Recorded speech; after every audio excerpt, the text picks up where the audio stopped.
Hey, this is Chase Daxton. You're listening to the MotoXpod show.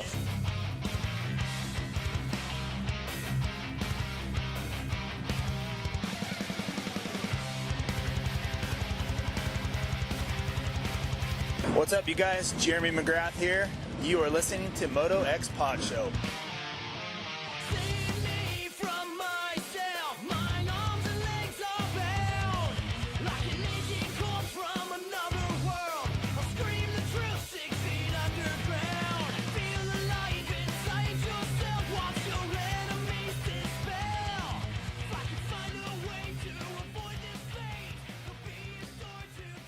All right, there's a lot happening in the industry at the moment. Budds Creek just wrapped up. We have two motos, the Pro Motocross Championship left to go.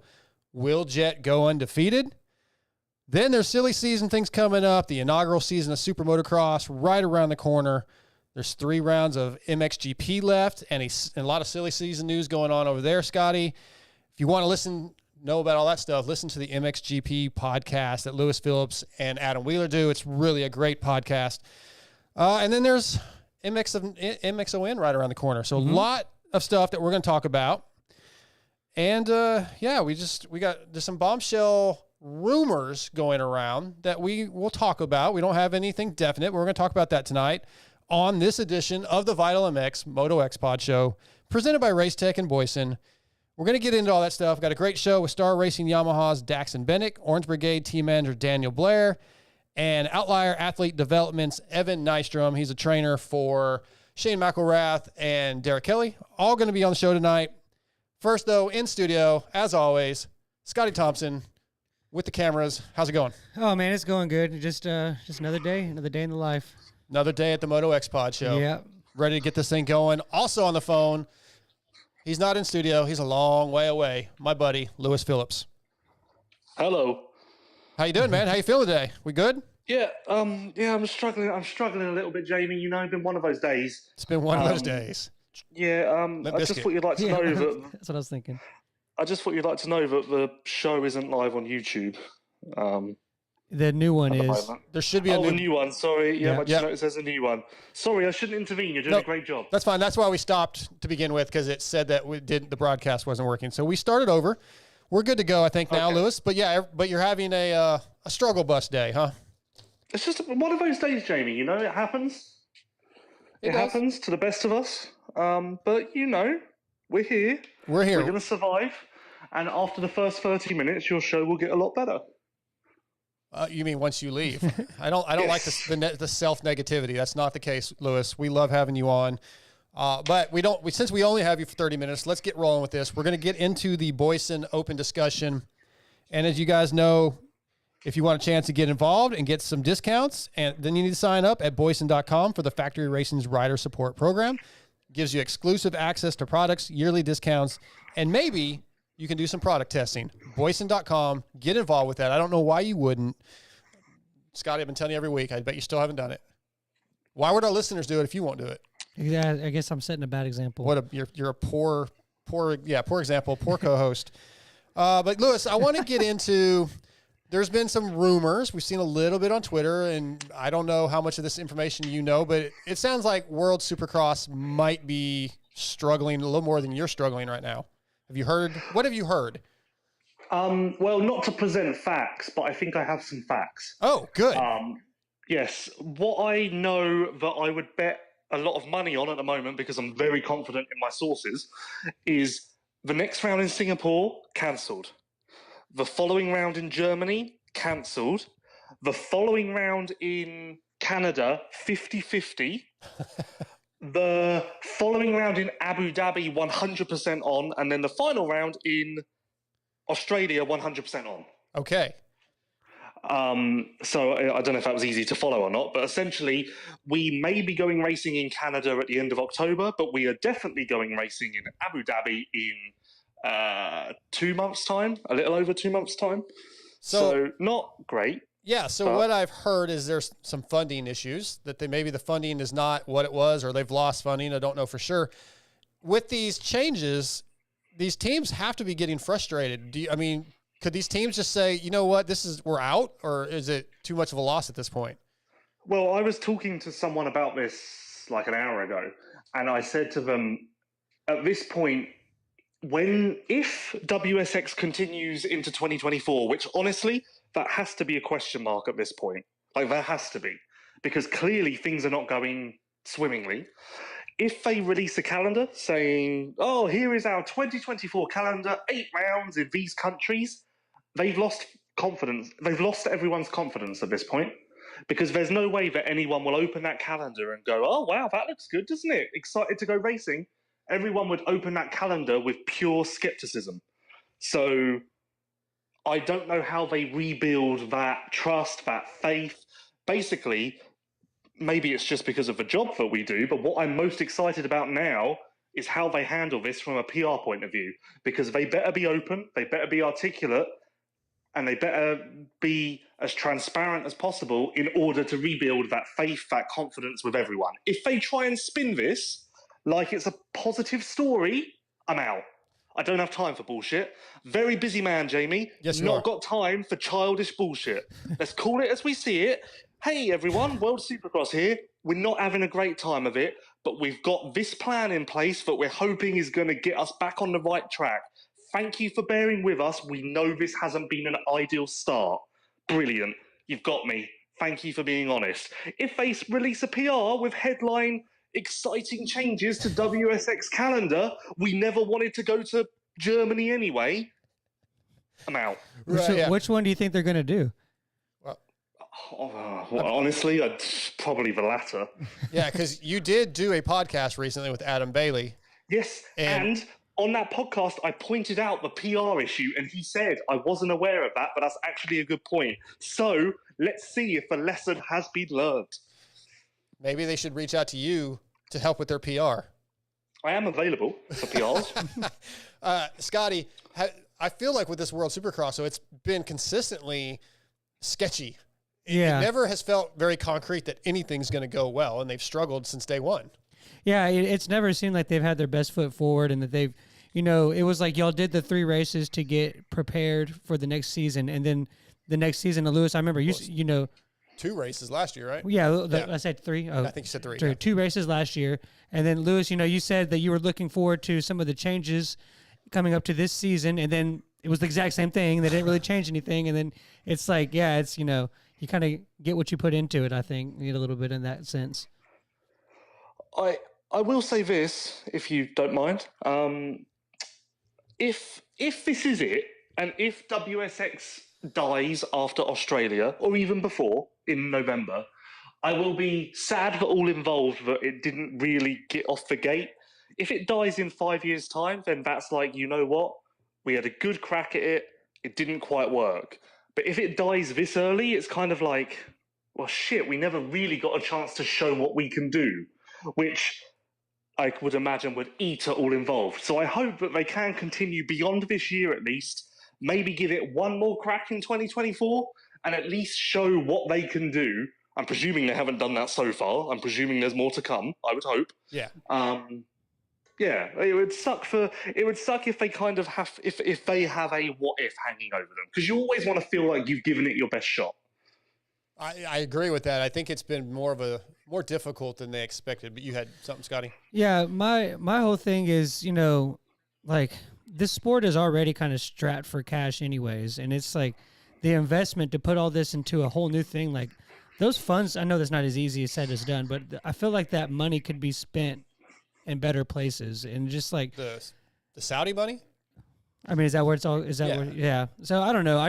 It sucks seeing that more money being spent on something else when the sport in general already needs more money. It's just here domestically, or I mean, I'm sure the MXGP could benefit from more funds as well. Yeah. Speak on that, Lewis. That's fine. It's fine. You know what though? I will say this. In addition, so. We believe, this is very sketchy, but we believe that there has been some sort of hit to the funding that WSX receives.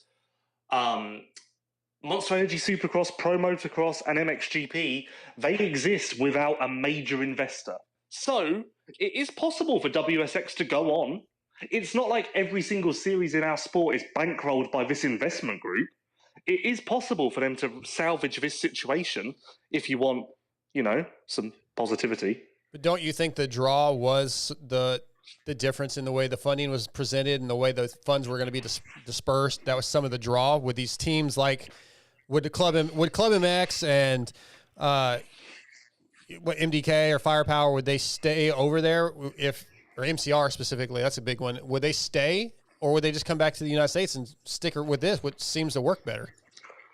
Yeah, you're right. A lot of people would bounce if the prize money or the start money wasn't the same. But you know what? When life gives you lemons, make lemonade. And at this point, WSX may need to pivot. And if that maybe they don't want to pivot, but you know what? If that's what life has given them, then pivot it is. How do you think this affects some of these riders? Like a Ken Roxon or Dean Wilson, who is trying to do Supercross only. There's a lot more money involved. Obviously, like does Ken just say, okay, it's American Supercross only, or does he do Australian Supercross? There's not as much money there. Like, what do you see if World Supercross folds tomorrow? What do you see Ken Roxon doing next year, or Dean Wilson? Well, I would imagine Ken Roxon would go back to outdoors because he was scheduled to do that this year anyway. True. Dean Wilson's different because he is basically retired from outdoors and on his way out as far as his professional career goes.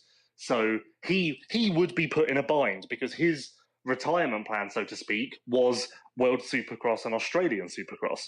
So if this were to fold, then that is a big big hit to the retirement plan and his strategy moving forward. For the current racers or the riders who are more current and right in the middle of their careers, they too would just pivot and go back to outdoors. But I do believe I wouldn't bet on this. I do know that WSX and SX Global do have some sort of idea and plan in place to get this thing back on track. So I don't think it's a categoric yes that it's done or it's heading in that direction. It's shaky ground, but I think there is some sort of plan here to pull out of this nosedive. Okay. Scotty, with the series the way it is now with Supercross, Pro Motocross, and now Super Motocross, the season feels longer. There's more, they're drawing it out longer, and then you have World Supercross. There's just a lot going on almost every weekend throughout the year. If World Supercross were to fold, is there almost a little bit of a relief of going, okay, these guys maybe get some time off? Maybe as media journalists, you get some time off. Is there any relief that there's almost like there's too much racing? Yeah, I will say this. When I turned on and tuned into the WSX races, it was definitely not like it was a novelty kind of thing. It was like kind of like watching the X Games or kind of like something that's in the sport related, but I didn't feel like I was sitting down watching like I would a Supercross or a motocross or even a GP, and then it never really had that appeal to it anyway. So honestly, I mean, like, it was cool to see. I liked I wish we would integrate some of the stuff that they did, like the pole, the super pole. Super pole. Yeah, I wish we did stuff like that, and but overall, I don't really think that it would really go that unnoticed if it went away. Yeah, Lewis, I kind of agree with Scotty where when World Supercross was on, I wasn't like, oh, I got to get in front of my TV. I was almost like, another thing I got. Yeah, I guess I'll do this instead of going to do almost what I want to do. I wasn't as excited about it. So would it be a little bit of a relief? Or does the season almost feel like it's drawn on too long already? Hard question, because what standpoint do you take on that? Do you take the fan standpoint, the rider standpoint, the media standpoint? For you personally, as a fan. Okay, so not as a journalist. Yeah, let's do it as a fan. I enjoy motocross, first of all, so that's really important to get that out of the way, just in case you didn't realise. It similar to Scotty, it never got me. Like, when I was there in person, because I have attended 66% of World Supercross events so far, it wasn't gripping me. I never had goosebumps. I was never on the edge of my seat. But more racing is great. You never turn down more racing. It was never prestigious in my eyes. It was never super important. Not super important, that's harsh. It was never super relevant. in my eyes. There was always something more important going on, but it was still something. I mean, I would liken it to a Paris. If Paris is on and I'm not doing anything, I'll sit and I'll watch the full program. But if I've got something else to do, like someone invites me somewhere, I'll go and do that, and I'll just check the results on my phone. Yeah. Whereas when Anaheim 1 comes on, I don't care if my nan has been hit by a bus. I'm watching Anaheim 1. Okay. Yeah. Like Scotty said, he mentioned X Games. It's sort of a novelty. Yeah. Yeah. I don't disagree with that. I do want to say that I think that's the first time that Lewis has ever actually agreed to one of my points, and I just want to take a small moment to cherish that. And I feel it proves he's having a bad day. Yeah, it really is a bad day. He's agreeing with me. Honestly, I'm just phoning it in, trying to get off this thing. No, I'm joking. No, it's cool. I'm going to take a win where I can take a win. Yeah. Couple more quick topics before we get to our guests and we let Lewis go. But first, I want to tell you about Racetech. For nearly 40 years, Racetech has been supplying the motorcycle industry with high-quality suspension components made right here in the USA. From modern to vintage, Racetech is your go-to source for suspension performance. Go to racetech.com, find your local service center. Go there. Let your local service service tech take care of your bike, change your fluids, upgrade your bike. He'll probably be at your local track. Get to know him. Big service, great service, big help, racetech.com. Lewis, so MXDN's coming up. Team France announced their team. Any surprise at all with Vial? I can't remember what you said last week. I think you said Vial was, or 2 weeks ago, you said Vial was probably going to be on the team. Yeah, it's not a surprise because Vial is a better rider. Mm-hmm. I also wouldn't be surprised if they skipped Vial purely on the basis of convenience. But Gauthier Paulin is the team manager now, and I'm presuming I never considered this, but I'm presuming he doesn't care about politics. He just wants the best riders possible. So, yeah, they've picked their best team. That's great to see. Vial will be very interesting in NA because I think there is an element of homesickness. I think there is an element of him missing people in the MXGP paddock. There's definitely going to be an element of I've got a point to prove. So I think he is going to come out absolutely swinging with his heart on his sleeve, ready to prove a point. I think Fevre can win outright. He went 1-1 the last time that Erne hosted the Nations. Would I be shocked if he did that again? Not at all. And Renault will be a top 3 rider. So ultimately, they are going to be ridiculously difficult to beat. Yeah, I think they're with Australia. Of course, we don't know the third rider yet for Australia, but I think they're the favorites. The Australia and France are, to me, the favorites right now. I hate to say that, but I believe that Australia is now Jet Lawrence, Hunter Lawrence, and Mitch Evans. I would bet my life on that. I assumed it would be Mitch and not Jay Wilson, but I wasn't sure. Well, there's also Dean Ferris was in the mix as well. Yeah. Okay, Scotty had a topic he wants to talk about. We got about 10 minutes, so yeah, ask your question. So the thing I was thinking about was that, Jet's on the cusp of this undefeated season, and it's not going to happen. We know. Sex and Chips got him, but go ahead. Yeah, I want, dude. Every time I see him at Budds Creek and stuff, I was like, oh, come on, Chase do is it. waiting for the very last. Oh, I'm there for He's it. Waiting. He knows. Yeah, he's knows. waiting. He wants to make it. Yeah, could have done that all year. Yeah, exactly. No, but so I just with Eli and guys like Barsha and Anderson, all those guys that are kind of getting older. My question is where do we view the sport competition wise in the next 5 years? Go ahead, Lewis. In the next 5 years, it's going to be great. Jet versus Chase every single season. I think that's going to be brilliant. Yeah. I think that's going to be really exciting. I genuinely think that will be the sport for the next 8 years. Who would you pepper in there with them if there was anybody?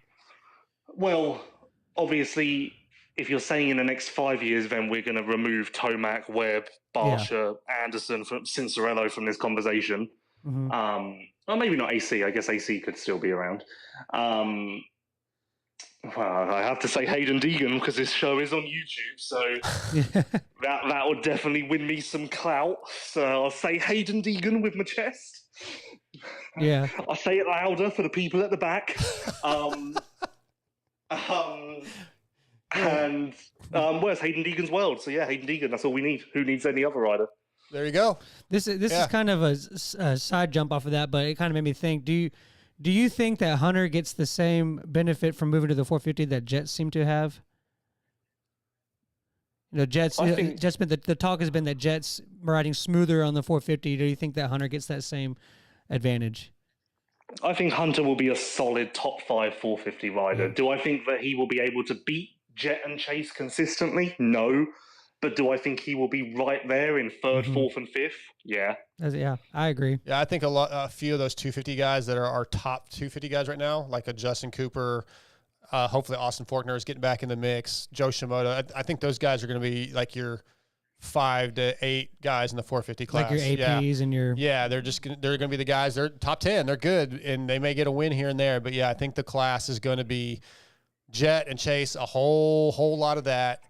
And, yeah, some Hayden once he moves to the 450 class. And Hunter, too. I think Hunter will be a guy that will win, you know, a couple a year, maybe 1 or 2 a year. Yeah, I think that you can't say that he won't ever win one because I think he will. Yeah, but then some of the guys that have had these big, and we're still always off, like a Max Bolin and a Ryder D, I'm really starting to question their not their future so much, Lewis, but their ceiling? Yeah, their ceiling. That's a good word. Wait, who did you say? Ryder D and... Like Ryder D and Max Bolin, guys that came up. Well, Ryder had a huge amateur, did very well in the amateurs and had a lot was expected of him. And I think Max didn't have as much expected of him, but I just don't think those guys are going to get to the peak level that maybe they were thought to. Yeah, I don't... Well, do I think Max Folan will ever be a champion in either class? No.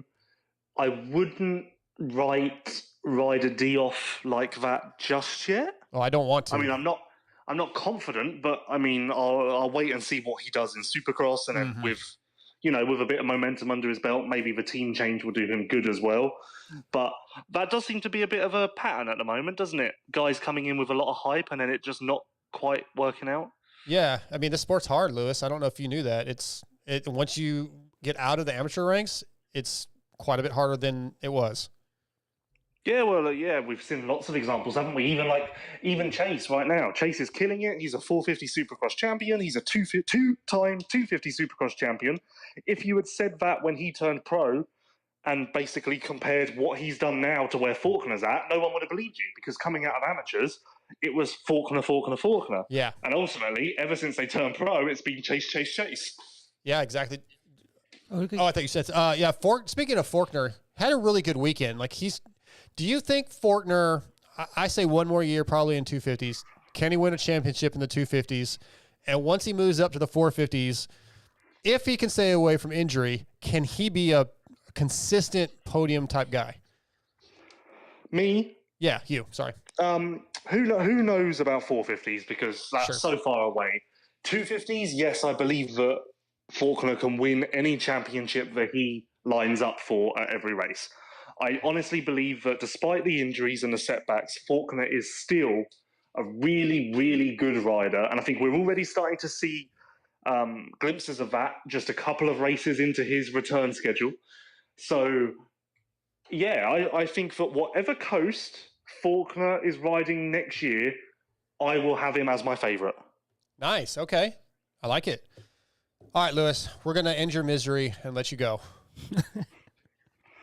Oh, okay. Well, I'm not that miserable. It's fine if you want to talk about something else. I mean, we got about 3 minutes before we got to get Daxton Bennick on, so I was going to go ahead and wrap up with you. We'll me and Scotty will talk about something for a minute, but okay. I just wanted to make sure that you're good.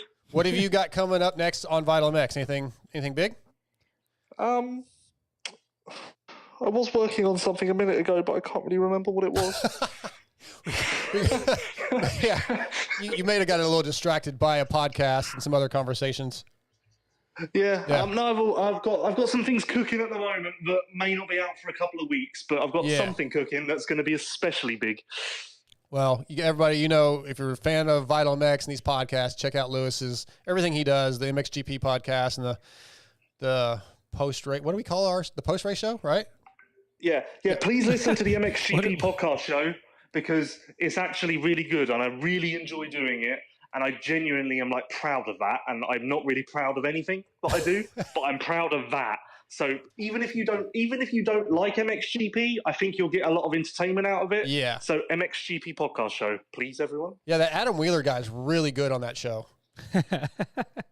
Yeah, and me. Oh yeah, of course, you too. That was already. Yeah, thanks. Yeah, you're welcome. All right, Lewis, we'll talk to you soon, buddy. All right. See ya. Bye. That's Lewis Phillips, everybody. He's he's hard on himself. Yeah, I've been there. Okay, yeah, a couple minutes before we get Daxton on. The importance of going to MXDN. We've heard rumors that maybe Hayden doesn't want to go. I haven't heard that. I don't know if that's to be the case, but you can certainly understand why after a long season that a rider maybe doesn't want to go when it's a lot of travel, especially if the team is not considered our A team, quote unquote. And you're going to go over there, and if you get beat, then you just totally get destroyed by the keyboard warriors. So yeah, but the keyboard warriors don't pay the contract, so it doesn't matter. Well, they're not getting paid to go there anyway. Well, I know, but I'm saying, like, in general, So it's not like I'm talking about the hurting his reputation. What's the purpose? What's the big? I mean, other than supporting your country, which is huge, but what's the incentive for a Hayden Deegan to go or a Justin Barcia to go, other than pride for your country? I think he still needs a ways for him to prove himself. He's been good this season. Mm-hmm. I mean, but 2 DNFs by Justin Cooper and Hunter, or 4 DNFs combined between Hunter and Justin. We're not talking about Hayden the same way we would have been. So I still think that he can use this as an opportunity to prove himself in a way. Now, I mean, and I think that what we were even the chat said that after the comments that he's made about doing it for America and putting the American on the podium and then not going and representing your country, it just doesn't make sense to me. Again, this is how social media and keyboard warrior type things go. We don't know what he's got going on in his life, right? We don't know. True. We don't know how physically exhausted he might be. We don't even know if he's not mentally. going. He might be going. So yeah, he might be going. We don't know. We don't know a lot of things that could be going on. We don't know that. We don't even know that he doesn't want to go, right? Yeah. But that's what if he goes over there and he fails miserably? Say he has the worst weekend of his career. He's going to get, how much crap is he going to get for that? Maybe not that much because he's Hayden Deegan. Yeah. But, what if that was just bad for him? Who knows? I don't know what he's thinking. The futures was bad for him, and then he came back the next weekend, and I don't know if he podiumed, but he did really good. So if Hayden was to not go, would that put a bad taste in your mouth for Hayden? And also, who would you send in his place? I think it would, purely because of just because of the podium comments that he's made. You want to say that kind of built it up for the fact that he was, becoming the choice for the nations, because he's kind of been, on the brink of that choice. And then when he made the comments that he did, I definitely think it put him on the track to go. So to see him not, that's why I think it's kind of a rumor that he's not going. I don't know if I believe that, because I don't see why he wouldn't. I really don't. Yeah, there may be stuff we don't know. But they're supposed to make the announcement. I think there's a press conference at Ironman at 11 a.m. Okay. I'm supposed to be at that. So we should know by Friday who the team is. And, and our next guest has spent a little bit of time with Hayden. I don't want to talk about Hayden a whole lot while he's on the phone, but he may know, but we won't put him in that position. But our next guest will be brought to you tonight by W. W is your source for all things wheels. If you're looking for a complete set of wheels for your bike, we have something for every budget. If you want to use the same wheels used by Eli Tomac, Cooper Webb, Malcolm Stewart, Christian Craig, Chad Reed, and Jeremy McGrath, just to name a few, we have what you need. Visit WUSA. Use promo code MotoXpod Show to save. Tonight, WUSA brings us from Monster Energy Star Racing Yamaha, and he is also the Nicky Hayden Horizon Award winner, Mr. Daxton Bennick. What's up, Daxton? How's it going, guys? It's going good, man. How you doing? How you feeling tonight? Yeah, pretty good. Just finished up a solid week of training going into the last round of outdoors, so I'm excited. So 2 pro motocross races left, and then some super motocross going to kick off. But what are your goals? How you feeling about these last couple rounds? I mean, what are you learning this year compared to amateurs? What's been the biggest learning curve? Well, I mean, I would say like the speed's good, like obviously a shock, but I kind of already have that at the farm training with like Justin and Hayden and all those guys. So I'm pretty used to that, honestly. And I would say just like the motos and everyone's really strong at the end. I mean, Loretta's, everyone kind of gets tired at like 15 minutes, but these guys are really, really strong that whole moto. So I would say that's like the biggest thing I'm learning and also trying to get better at. That's the one thing I almost always hear from the quote unquote rookies when they come in is the intensity, the speed. Like you and the amateurs, you could get a couple fast laps in and get away, and kind of back it down almost a little bit. In the pros, you never get that opportunity to back it down. Yeah, you can kind of get away with it in amateurs if you're fast because you can lay a couple laps down and you have a lead, and then just kind of manage it to the finish line. But the pros, you gotta dig the whole entire moto. So it's long for sure, but I feel like it's good, and I'm adjusting to it pretty good. Yeah, you're coming off of, let's see, I think this season you've done, I can't remember how many nationals you've done, 5 or 6? Yeah, I think 5. I did, my first one I did Redbud, Spring Creek, Southwick, Unadilla, and then the most recent one at Butts Creek. 5 nationals. And then, of course, you did Loretta's recently where you went 1-1-1 in the Open Pro Sport class and then second overall in the 250 Pro Sport class. So a very successful Loretta's, 6 total Loretta Lynn's titles. How does it feel to wrap that amateur career up like that and even do it in the conditions that you had to do it in? Good. Yeah, I will say Loretta's was for sure like no other year I've ever been. Right. Maybe not anyone's ever been, but the rain was crazy. It made for like, it was kind of stressful because like it can go kind of bad in those conditions. You don't really know what's going to happen, but no, it was good. I feel like it was kind of good for me to ride some mud too. I feel like I haven't rode mud in a while, so it was good for me to practice in that. And it was pretty unpredictable, I would say. Like, I think there's a kid in the other class that didn't do so well the first moto. He was up there and he did terrible the third moto and like lost it. So, yeah, that's what happens in the mud for sure. Absolutely. Yeah, no, we Darcy, I mentioned your Horizon Award winner and your Loretta's experience. Like, does that award really hold any weight for you? Do you feel like obviously you're going there to win, and if that's kind of like a byproduct of doing well, did you think of that as like an accomplishment, or kind of how did you feel about getting that award? Yeah, I definitely went there wanting to get it, obviously, but I also know like there has been guys that's like had that award and never done anything in the pros, and then obviously there's been guys that have got the award and done really good in the pros. So it goes both ways. I don't think the award, like, I think it's obviously means a lot and cool to get, but it doesn't. I don't think it shows necessarily if you're like good or not, because I mean it's kind of went both ways for some guys. So, but I mean I was really pumped to get it, and that was my goal going into Loretta's, was to get that award. Yeah, that's cool that you're looking at it as, you know, it's not just an award of an achievement. It's a ticket to prove yourself. That like, hey, I don't want to be that guy that, you know, that got that award and didn't do anything. So I think that's cool. You know, and going into the 5 rounds that you've done, we mentioned that, you know, I was looking at the results and I was like, man, he's been really good. He's been, you know, top 15 every single one overall, and then, you know, you had that 4th, and you've been 3 inside the top 10 overalls. And I just wanted to know how you felt about where you're at pace wise, and then what do you feel like the podium guys, the leaders, are doing that maybe you haven't gotten to yet, or what do you feel like maybe you're missing it for that next level? Well, I mean, first off, obviously you said I had a couple top 10s, and I feel like I had pretty good rides every round. I think Southwick was gnarly for me. Like I love sand and love like riding sand, but I never knew it would be that gnarly. And that one was the toughest one for me. Like I was really tired.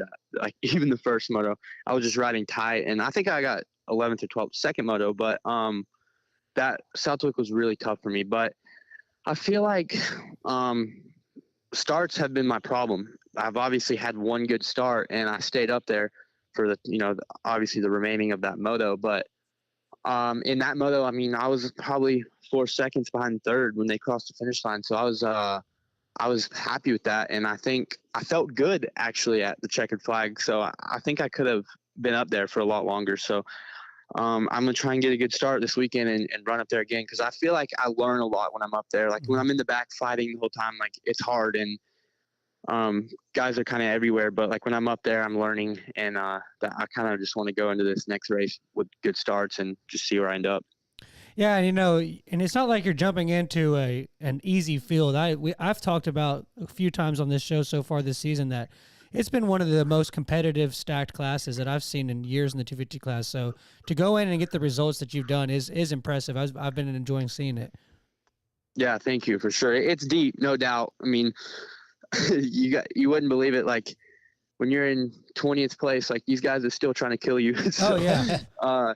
So it's gnarly, and you have to, like, the first couple laps are really, really fast. Like you have to be really aggressive and try and make moves quick, because if you're not making moves, somebody will pass you. So Absolutely. that's the first lap is pretty hectic. Like you have to go send it. So that's kind of what I'm trying to focus on too. My first lap, trying to pass people, because sometimes I get past on the first lap and go backwards, but it just makes it hard on me. Yeah, it takes a little while to get that. I mean, you're still learning, so that's fine. You just got to figure it out before next year, before Bobby starts losing his shit.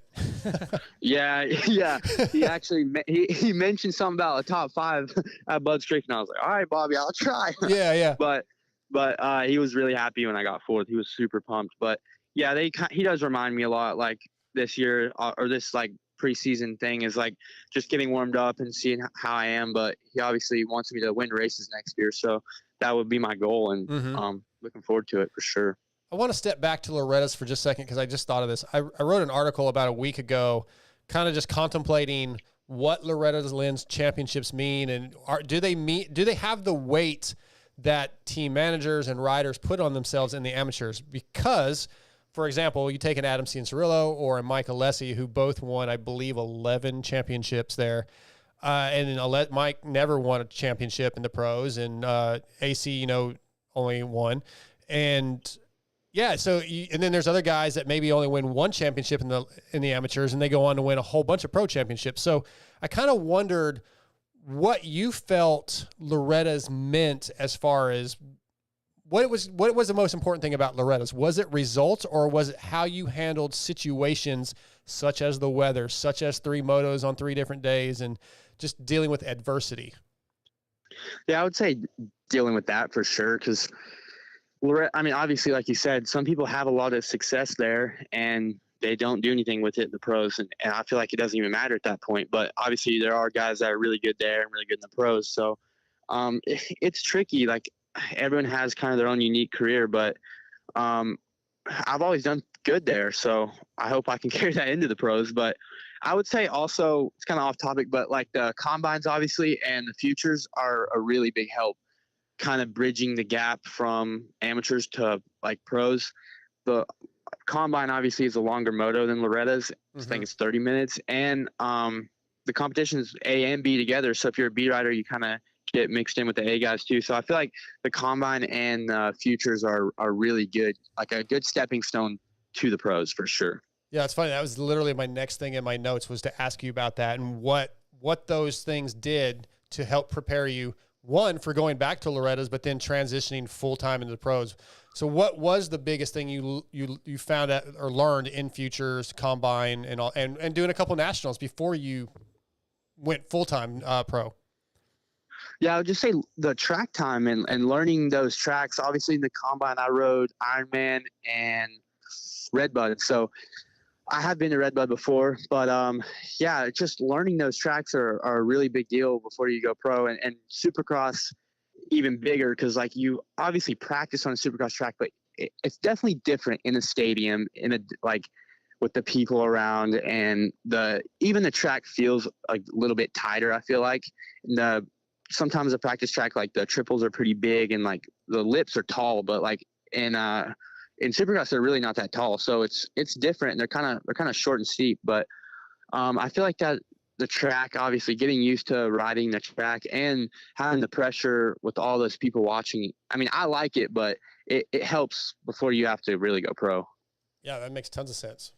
Yeah, so if the people that were in charge of the futures and putting that program together, if they went and asked you and they said, hey, do you feel at this point that you would have gotten these results if this program hadn't been in place? Could you confidently say that, yes, because of this program, I'm better than where I would have been? Yeah, I definitely can confidently say that. Okay. For outdoor a little bit, I haven't raced pro supercross yet, obviously, but I think for me racing the futures was a really, really big help because like as an amateur, you never race supercross. It's always outdoors. So racing supercross is a lot different than riding it all the time. Like you don't realize it, but it is a lot different for sure. Intensity is really, really high in supercross. So, I've obviously, like I said, I've never raced a pro supercross, but I feel like I will kind of know a little more what to expect now in a pro supercross rather than going kind of cold into it and never racing it before. So I feel like the future is a huge, huge help. Yeah, for sure. I want to ask you, you talked about training and riding with the guys on Star, like a Justin Cooper and, there's a lot of guys, Jordan Smith. There's a lot of guys on that team. There's a lot of fast guys on that team. Levi Kitchen's had a couple years in the pros now. And even just being at the races, guys that aren't on your team, what's something that you're picking up on besides just needing to keep the intensity up? What's something you're picking up on and learning from those guys that's helping you? I would say for sure, everyone that I train with and practice with all have different like styles, I guess. So, I kind of try and do some things like Levi, obviously, because me and him are taller. So I can kind of try and ride like him a little bit. He's really good at getting like traction to the ground. And I try my best to do that. And then Jacob just has raw speed. So obviously he knows how to hang it out. So I feel like I pick up on a lot of things. I've always slacked a little bit on sending it a little. I've always been kind of more smooth and relaxed, but I'm trying to pick that up. And like, it's always hard for me to qualify at the races, like just to send it for that one lap. I'm getting better at it. I'm pretty good at it practicing, but racing, it's a little hard. So I'm getting better at it for sure. But Jacob's got it down, I'd say. Yeah, he should by now. Yeah, for sure. Yeah, so we had a listener question that wanted to know what the most or the biggest mental hurdles that you face every day. Well, I will say when I first got to Star, I was getting smoked by those guys, and that was tough because I didn't know how the heck to go fast.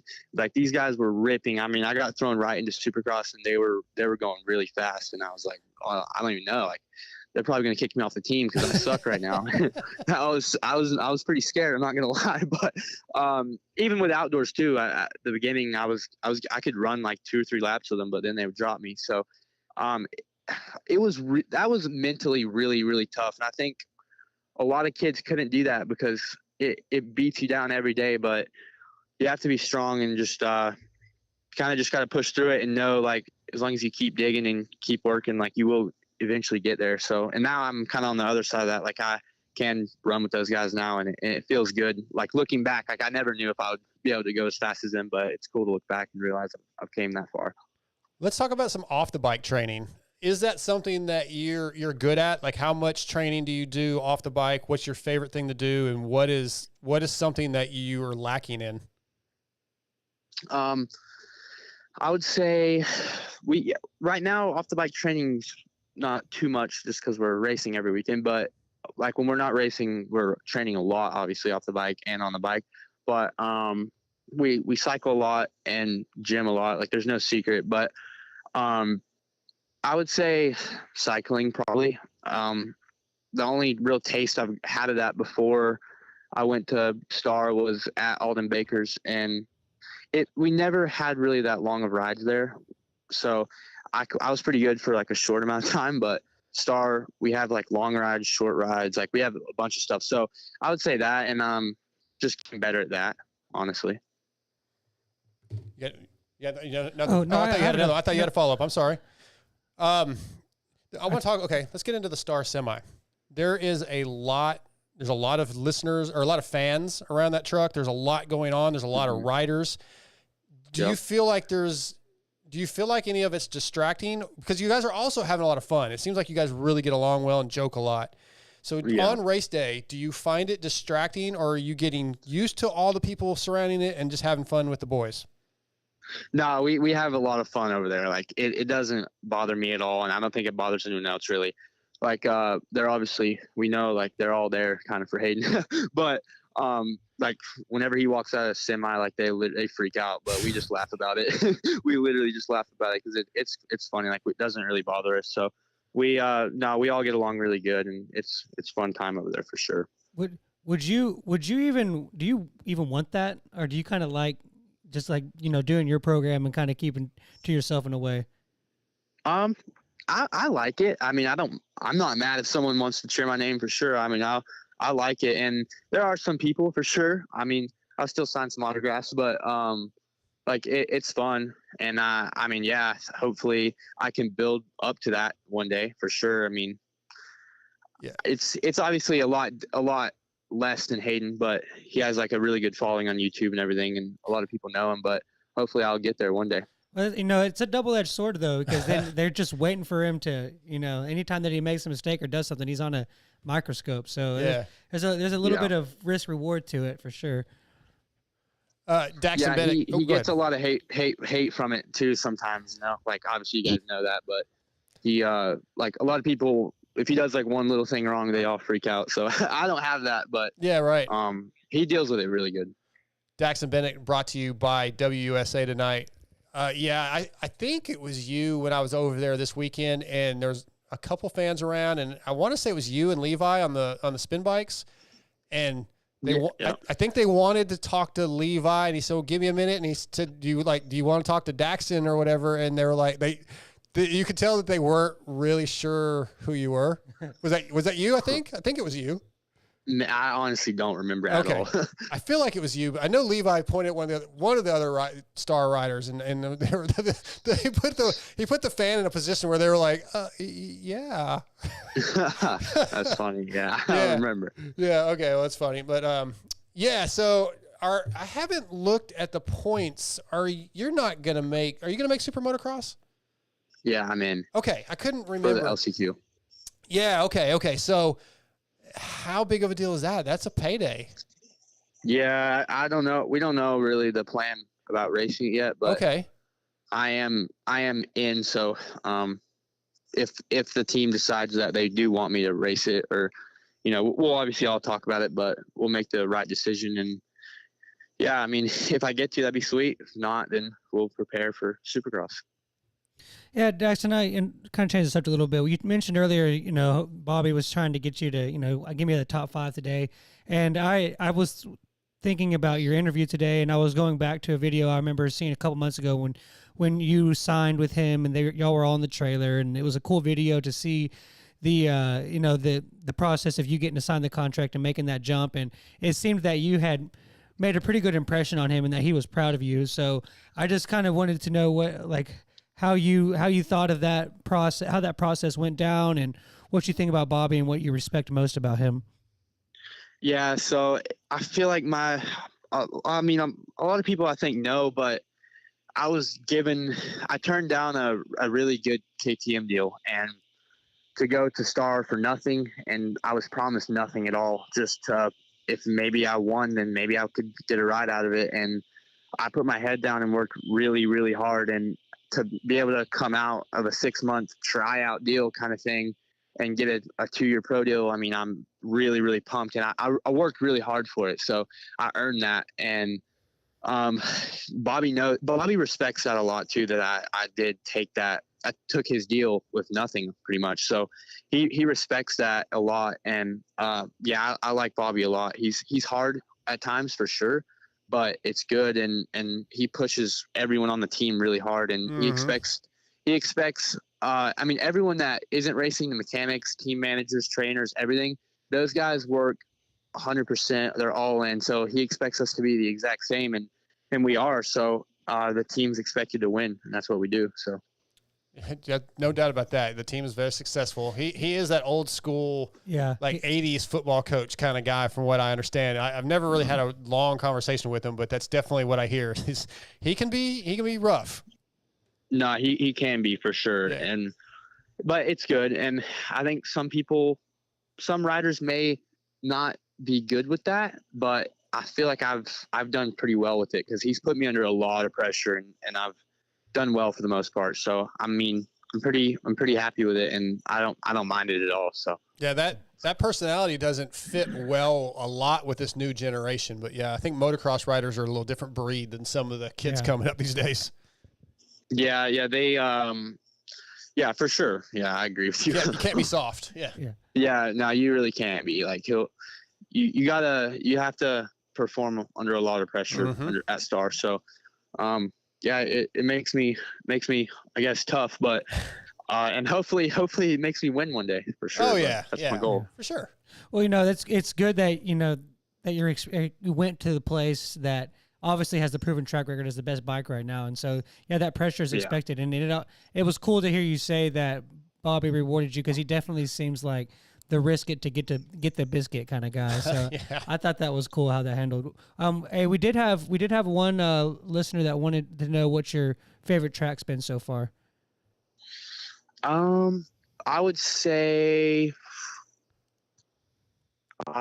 Spring Creek. That's got to be Redbud. I guess it would be between Spring Creek or Redbud. Redbud Spring Creek was cool because of the elevation. Okay, I was gonna say, is Redbud because of the environment or because of the actual track? Well, I actually like that track a lot. The environment's obviously insane. Like that's the best environment for sure. But I would almost take Spring Creek thing. I really like that track. It's on my bucket list. Yeah, I've rode there. It's definitely fun. I haven't got to ride at the others, so I can't say for sure. But Millville's my favorite place I've rode. I don't know if you guys, I'm sure you guys obviously watched this year, but they added that like triple, I guess, out of that, like that uphill. Yeah. It used to be like I don't know. I don't even remember what it was, but that thing was actually good for us because we were on fast bikes and I was jumping that thing like every moto, but that jump was really, really hard. Like I've seen videos of it and it doesn't do any justice, like how steep that triple was, but I really like that section. Going up Mount Martin. No, I think that. Yeah. Oh, Yeah. I thought he was talking about the other one. No, that. Oh yeah. 'Cause they Mount- were strong. Yeah, that's right. A lot of guys. Yep. I bet you did. Like y'all were the only bikes that could make it. Yeah. Yeah. Okay. That was like a lifesaver for me. Yeah. I've got a I guess it's non-racing question. This will be my last question for you. And as a pro athlete, there's a perception of what a pro athlete is. You kind of always have to be almost on at 100%. You're really not allowed almost to be emotional or have personal problems, because then you don't perform and the fans, they kind of get mad or whatever. Is it difficult to find that balance of trying to be on, at least in front of the public, when maybe you're not having the best day? Yeah, of course. Or like even coming off the track and you're not qualifying great, or maybe your moto doesn't go good. Like it's hard not to engage with the fans and kind of just, you want to freaking rip your gear off and go in the trailer, but you obviously can't do that. But yeah, it's hard, but I mean, it's what we picked to do. So we gotta do that. And I feel like, it shows a lot too, whenever you do have you do go through maybe a bad moto or whatever it is, and you keep your calm and, yeah, you stay together. I think that shows a lot, honestly. So I try to do that as best I can. I agree. All right, we're closing with this. I started asking this last week. Why do we race? Right. Why do we race? Because it's fun, man. That's what we do it for. It's fun. We love it. It's fun. Perfect. That's a good answer. You can't. Short and sweet. I mean, the feeling of doing good is like, there's nothing like it. And when you put in so much work and you do good, like, it's got to be the best. It's so rewarding. So like that 4th place, I mean, I was crazy. I was so stoked on that. I couldn't believe it, but we got to get more. There you go. Daxton, thanks so much for your time. Appreciate you coming on. And we'll see you in a couple of days at Ironman. Yep. Sounds good. Thank you guys. All right, buddy. See you. Yep. See ya. That's Daxton Bennick coming on. Appreciate his time. Brought to you tonight by John Anderson and WUSA. WUSA, I bet they have more podiums than almost any other brand of wheel. They have to. They're just constantly on the podium, especially with Star, TLD, just Red Bull KTM, WUSA. Check them out. Get you some extra set of wheels. They are the best in the business. We've got Daniel Blair coming up in just a few minutes. You got any topics before I move on? I got a couple. If not, we already did. We did your big one. Yeah. Yeah. Okay. I feel like I had something else, but now that I'm on the spot, I can't think of it. You had mentioned while we're waiting on Daniel, the big event, and they talked about it in the post-race show, ML and Lewis did, but the restart in Moto 1 for the 250s was obviously very unusual. We're not used to that happening, especially that in Moto. It happens quite a bit in Supercross lately, but not in the outdoors. And then halfway through, and Yeah, it was the rule or the vagueness of the rule definitely hurt a lot of guys, no more than Hayden Deegan. I think that something they definitely got to look at. Didn't like it. Didn't like how it worked. Didn't like the way it was implemented at all. Yeah, like it was one of those deals where like the rule made sense, and until it actually happened, 30 seconds. Well, it was very vague. Like ML and I were talking, and you could interpret it a few different ways. I mean, wasn't the cutoff point like weren't we literally like 30 seconds away from the cutoff point? Man, I haven't seen the rule, but I think it was very vague on whether they completely re-rack them or how they pick.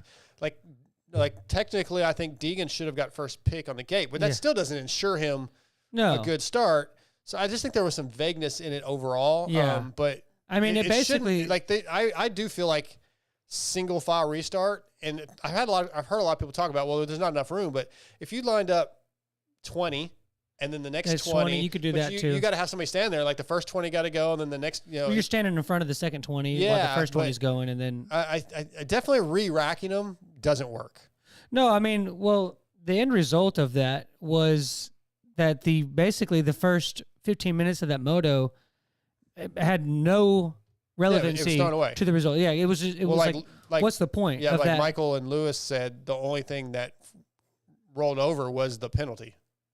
Yeah. Yeah, that's the only thing that they kept. So yeah, it was almost like, well, you guys didn't even race. So the result doesn't make any sense. The result didn't work. Like it just it's just straight up. That's not okay for the 15 minutes. No. And I mean, I'm sure Hayden's not hurting for money, but that's not. I mean, that's imagine if that had been somebody that was about to get their first win ever. Imagine if that was like Volan about to get like his first win ever. Yeah. I mean, like that's huge to those guys, and like so I don't know. Like it definitely needs to change. However it changes, it's got to. I think it wasn't good, and of course, I've heard you hear the term, that Hayden kind of got screwed on that, but Hayden did some of that damage himself by coming into that corner way too hot. Well, it was. I interpreted it as like a kind of a panic kind of thing. Yeah, it's like, hey, I had that moto. I have to get this start, and then he didn't get a good jump, and he just sent it in there, and it didn't work.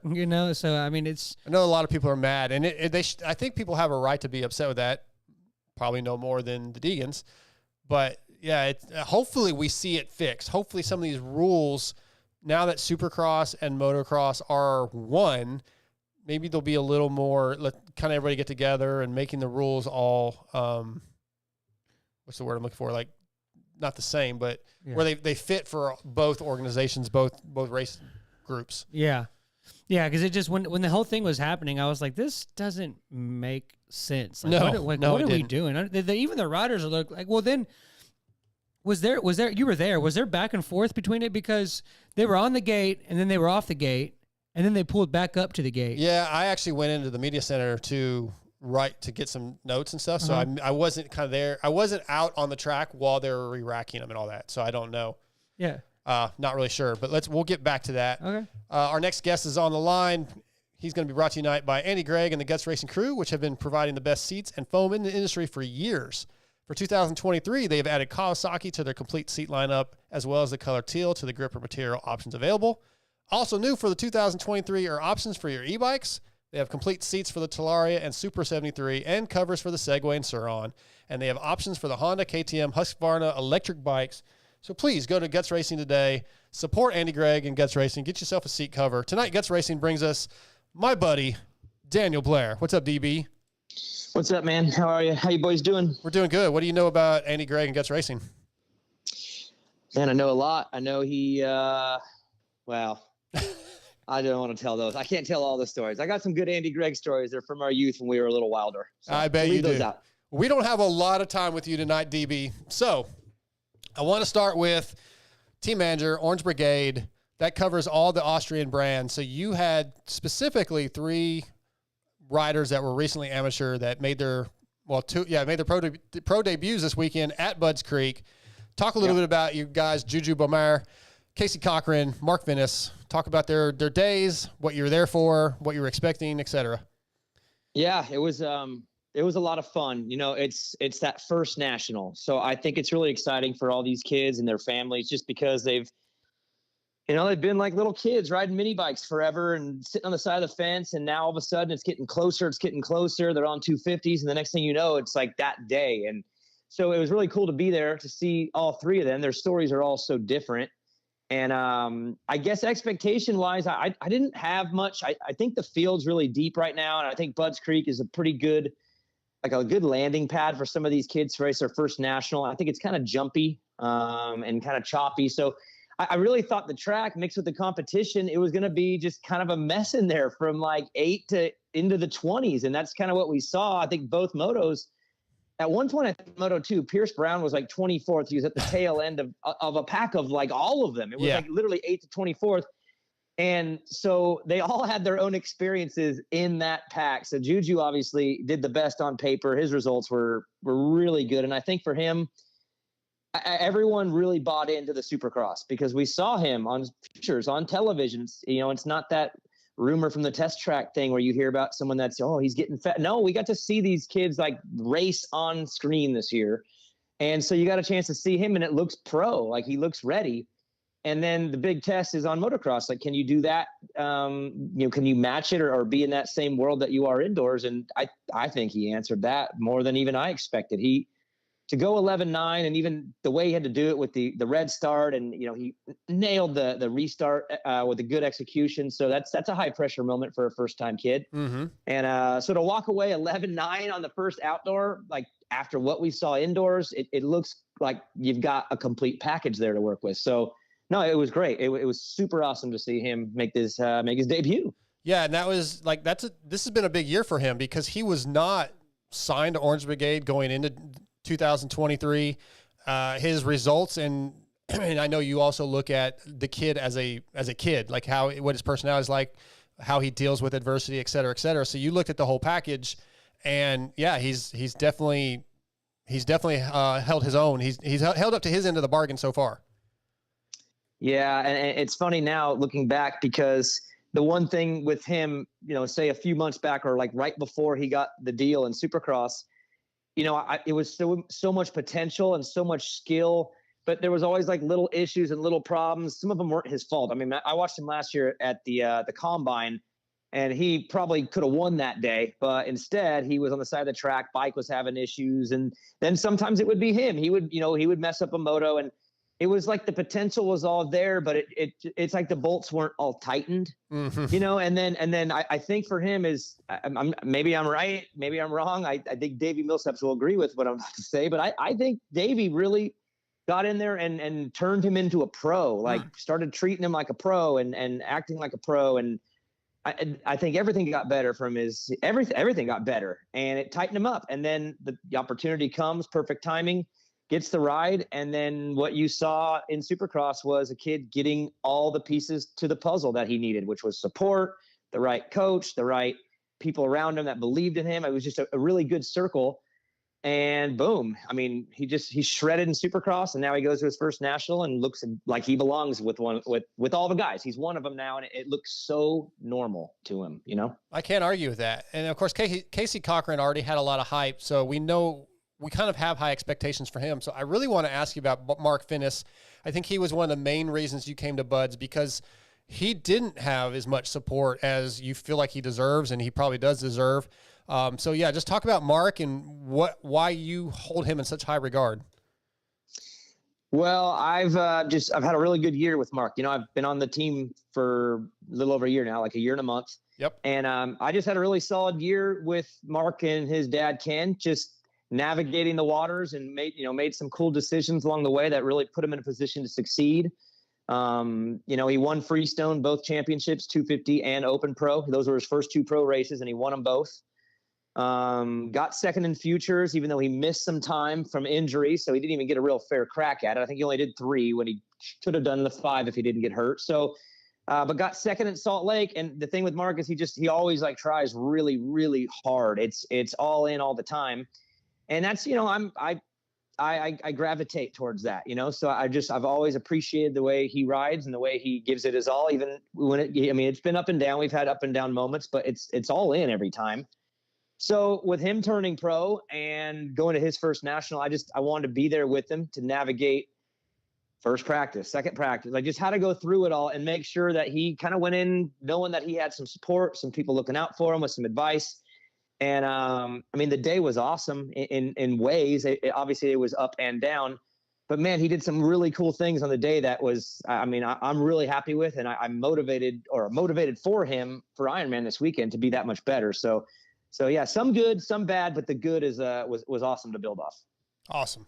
Hey, DB, I wanted to ask you about Loretta's this year. You know, with the weather being what it was, I wanted to know how your perspective changed when it came to scouting and looking for upcoming talent, because obviously it's, you know, it was a whole different type of racing and environment. So how did that perspective change once that weather happened?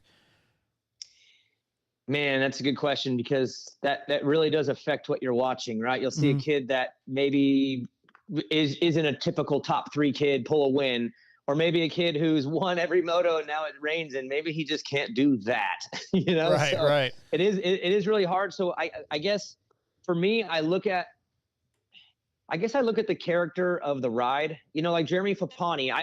Like he's from the West Coast. Okay. He's one of my kids. He's a West Coast kid. I don't know if he is a truly good mud rider. I don't know, but he was put in a really tough spot in one of his mud motos where he had to pull off a miracle, and he rode so incredible that it made it look like he's maybe the best mud rider. I mean, it was insane. So for me, I look at that as, I don't know the reality if we had 10 mud motos in a row, how it would go, but I know his character in the moment where he needed to be at his best, he was insane, and something that I'm sure he's not that used to. So I guess I look at that as more of a character ride, and I don't let the number result really be like, oh, that's what he is.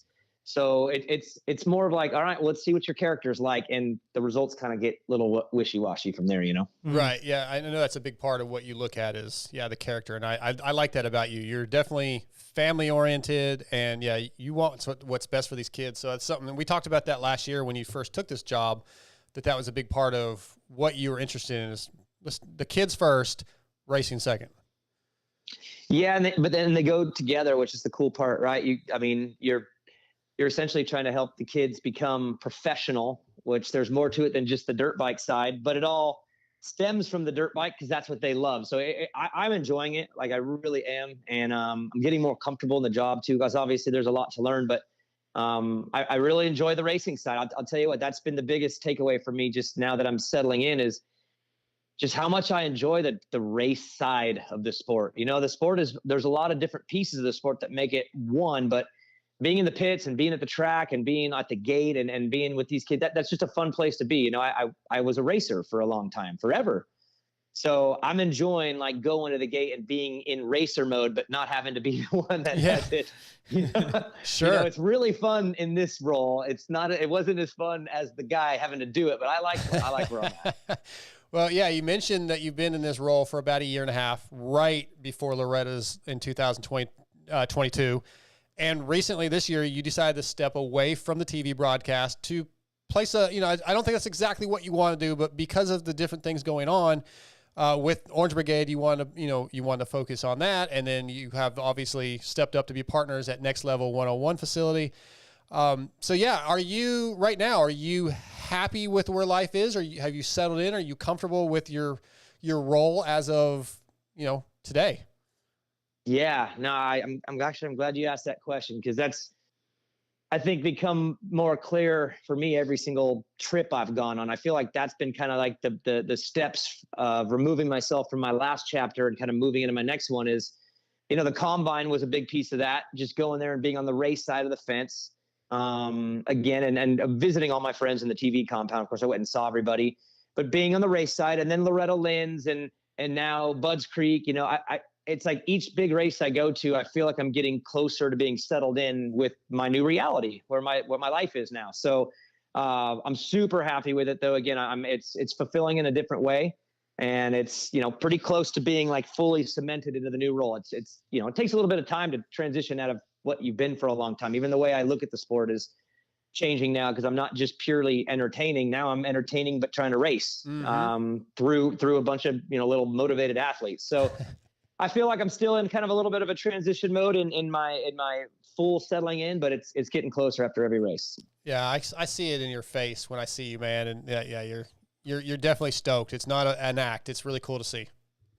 Yeah, it's fun to be competitive. It's like Yeah. that's the racers getting to come out again. The last chapter wasn't like that. You don't do that there. So it's back to being competitive, and it feels just like I said, it feels like a little bit of a reset for me. So yeah, and I think another cool thing. It seems as though with the new gig, your son Evan can come to more of these events with you. Like he could come to Supercross with you, but you're pretty freaking busy in the booth and there's no time. At least like this weekend at Bud's, he can walk around and he's, talk to his buddies, and like having your family involved, I think is more likely with the new role. Oh, way more. So I fly Southwest, just so you all know. Look, Southwest Airlines, everyone's first class. I get it. Hell yeah. First come, first serve, baby. That's right. But you know what? They have companion pass. And if you use the credit card enough for the year, they give you companion pass every year, which means I can take him with me free everywhere I go. I just press one button on my app. So it's so convenient for me to like, hey, we're going like this weekend, going to Ironman. I just press one button and he just hops on with me and goes. Like Buttons Creek, we only stayed one night. He didn't even bring it back. We just hopped on the plane, landed, drove around. We went and looked at the state capitol and the White House, then went to the hotel, went to sleep, woke up, drove to the track. After the races, went straight to the airport and flew home. And for him to just pop on and like go with me everywhere, oh, that's like so much cooler for me. Like, I did a lot of traveling alone for a long time. Yeah. And now it's like my kid's at the age where he's like my buddy. So it's like, we just hop on. Let's go. Let's go to Bud's. Let's go to Ironman. So cool. So it's way, way more room for that in this current chapter. Love it. Yeah, I think DB, it's a good fit in this role that that you are a parent, you know how to deal with it. But I was curious about how your interactions with some of the riders' parents have been. Have you had anything crazy yet, or what? How we doing? No, it's been really, really good. I mean, obviously, you're dealing with parents that are super, super invested, right? I mean, it's me as a dad knowing what it takes for my son to just ride at the level he does, which is just, more local and for fun.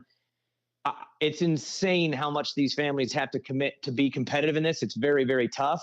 And so I know there's passion behind that, right? Not every single moment's going to be very perfectly smooth and awesome. So no, there's stressful moments, but honestly, everybody's been awesome. I haven't had anything that I can report as even story worthy. Really, they've been all pretty cool. I got cool families, good kids. Man, I mean, gosh, again, it's only been a year, but it's been pretty awesome so far. So have you seen, whether at this role now or just in being in the sport in general, have you seen where maybe the parents caused the kids to not get a ride because of their eccentricity or their whatever aggressiveness or whatever it is? Have you seen a kid lose a ride because of the parent? I mean, honestly, I remember back in my racing days that being the case and hearing stories of that all the time. But in this current role, I've only, like I said, I've been there a year, so I haven't really seen much of that or heard much of that or heard of any problems like that. But I know along the years, I'm sure that had happened. But I just wasn't really connected to amateur racing at all. I mean, even this year, I went to Minios for the very first time this year. I went to Freestone and Springading and Daytona Amateur Day for the very first time this year. So I've always kept tabs on like who the fast kids are, Ryder D and Max Volan and that, but I've never really paid attention until maybe the last year and a half. So I feel like I maybe missed out on some of those crazy stories you're looking for. Right. I haven't heard any since I've been here. So it's pretty mellow. Daniel Blair tonight, brought to you by Guts Racing. Andy Gregg and Guts Racing, best seat covers and foam in the business. Hit them up to get you taken care of very, very quickly. All right, let's talk about Next Level 101. The facility, it's a track. Jessica Patterson and her husband, Eddie Ray, owned it. Is that correct? And then you got involved with them, became a partner? Yeah, crazy story. I moved out here to South Carolina, and I knew that they were in the area. I didn't know where the exact track was. We were just focused on getting here, moving in, and I knew it was like within an hour. That's what I remember looking. So we moved out here, and then I come to find out, it's only like 25 minutes away, and start taking my son out there and hanging with Eddie and Jessica. And I just started kind of coaching every once in a while to help her. Just, she's working with the full-time students in the morning and the afternoon kids. And I'm like, hey, if my son's going to be there riding, like, let me just help and relieve some of the coaching. And we just like really got along and really like kind of clicked in different ways. The things that I kind of look at and see were different than what she saw. And we kind of noticed that we were really good together working with these kids. And that ranged from fast intermediates all the way down to like brand new first timers. So just over the course of conversations, it became a reality that I could be a partner there. And so we're kind of just reshaping things and kind of maneuvering just the schedules and kind of replanning and just getting ready to kind of relaunch it as me and her as the two coaches. Full-time riding and training facility, but also a track that we do afternoon classes for beginner riders, first-time riders. We got the Verb Classic that I think you're going to in a couple of weeks. So we have a big race there too. And it's just, I guess it follows up from your other question on just where I'm at right now. This kind of completes the whole thing for me too, because I get to be at the track. I get to work with other riders and I guess maybe be more direct in helping people. Like I feel like from the TV side, like entertaining was fun, but this is like a more direct job for me where I'm really impacting people's lives. Like if I could take a beginner kid and like get him to win his first race, like that's huge for someone. And I have the ability to do that there. And I feel like I could be impactful in that role too. So this, along with KTM, just the full thing together, man, is really kind of becoming the complete package for me. So just really grateful, really, that Eddie and Jess would take a chance on me being part of what they've already created, because it was pretty cool the minute I got there. So I'm just excited to help take it to the next level. Next level, Greenville, South Carolina. Yeah, Check them out. I was sitting here thinking about it, and as good as you are on TV, and you're my buddy, and so I am a little bit biased. But I do feel like you and Weeds are the two best commentators we've had in the sport. I was very disappointed to see you step away. But I really do believe, knowing you, that the spot you're in with these new roles, this is where you're meant to be. And it kind of makes me mad because you're good at teaching too. And that just like, what are you not good at? It's like, Jesus, I tell everybody that you just annoy the shit out of me because you're good at TV, your podcast is good, you were a good racer, you're a good singer. Like, I mean, it's not really fair that you have all this talent and like you share the wealth, but I do feel like this is where you're meant to be right now. I don't know if that was a compliment or it is. A diss. It's or meant what. as a compliment. I'm jealous. jealous. That was a little bit of both. I'm just a little jealous. A lot packed in there. The disses are coming. Don't worry. We have. Okay. Yeah. Okay. Good. No, I appreciate that. And I think this next chapter will be more meaningful for me. Like I really did enjoy the TV stuff, and it did come natural. That was a lot of, my youth. I was in speech and debate, and I did a lot of things like being in a band that really helped that be cool. And like, for me, it was natural, but it also wasn't complete for me all the way. I feel like I, just from being a kid who grew up racing the sport, who has maybe, I want to bring a little revenge to my own story. I feel like I did a lot of things wrong as a racer. I feel like, turning pro, things went wrong and we made bad decisions. So I feel like almost just a personal, I guess, want to like correct that, and help some other kids and make some good decisions and lead a kid like Juju to his first pro contract. And, one of these kids hopefully someday wins like a Supercross title, and I'll be able to say, you know what, I helped steer something right, which made up maybe for the way things were for me that I thought were wrong. So I don't know. I feel like this next chapter might not be as easy as the last one, but I think it'll be more fulfilling just because of things in my own just racing life that I think I feel like I connect with this a lot better. Yeah. So yeah. It'll be fun. It'll be hard though, because it's tough, man. The sport is tough, and you're dealing with a bunch of kids, a bunch of families. They're all passionate and all in and invested. And I mean, man, things go right, things go wrong really quickly. It's tough sport. Absolutely. We'll talk about the race that you mentioned, September 15th through the 17th at Next Level 101, the Verb Classic. Just talk about that. What you're promoting a race. Yeah, this is so awesome. I was there last year as just the Orange Brigade team manager. A bunch of my kids showed up to race it. And obviously I'm helping Eddie and Jess while I'm there because I'm close. But this year it's different. Now I'm actually part of the race.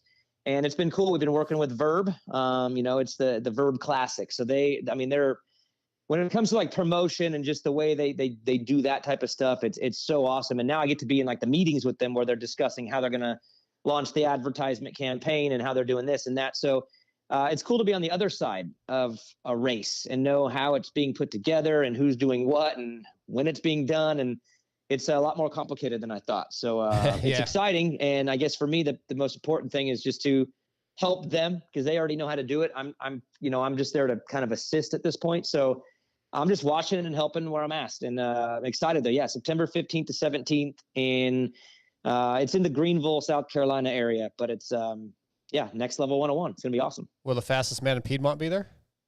Randy will be there. Yeah. And I might even race. Oh, yeah. Well, okay. I want to I ask you rode about that. yesterday, Yeah, you're so- back riding. I saw this picture, and this is where the ball busting's coming in. I mean, you're in fly gear. Yeah. Nothing wrong with that. Fox boots. Nothing wrong with Fox boots.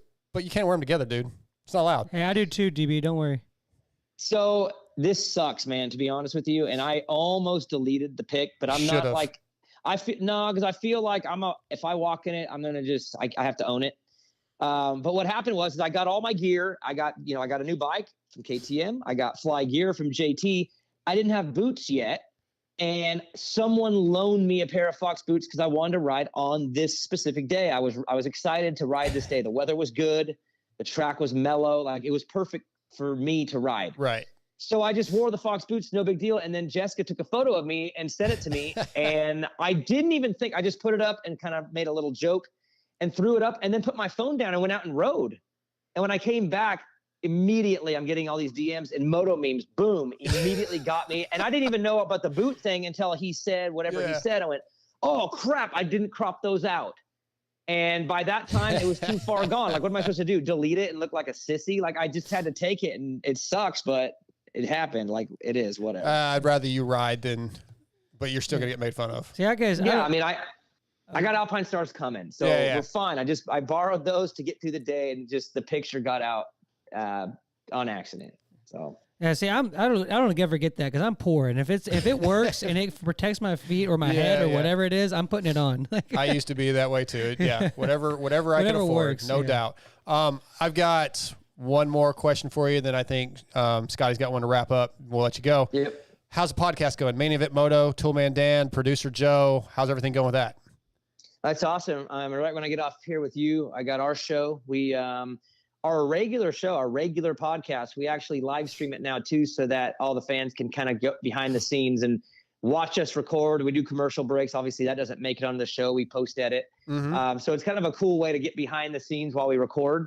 But then the show comes out like normal. And then we do the same thing on Wednesday nights. We call it Deep Dive, where we just kind of get into the weekend, listener questions. We might go deep on a topic if there's a cool one, like maybe the red flag thing. I don't know. I think we might be bored out of that one already, but something like that. So no, we do it 2 nights a week, and it's been awesome. I mean, Toolman Dan obviously he's hilarious in ways that you and I understand, his loyalty issues that he's having right now with himself.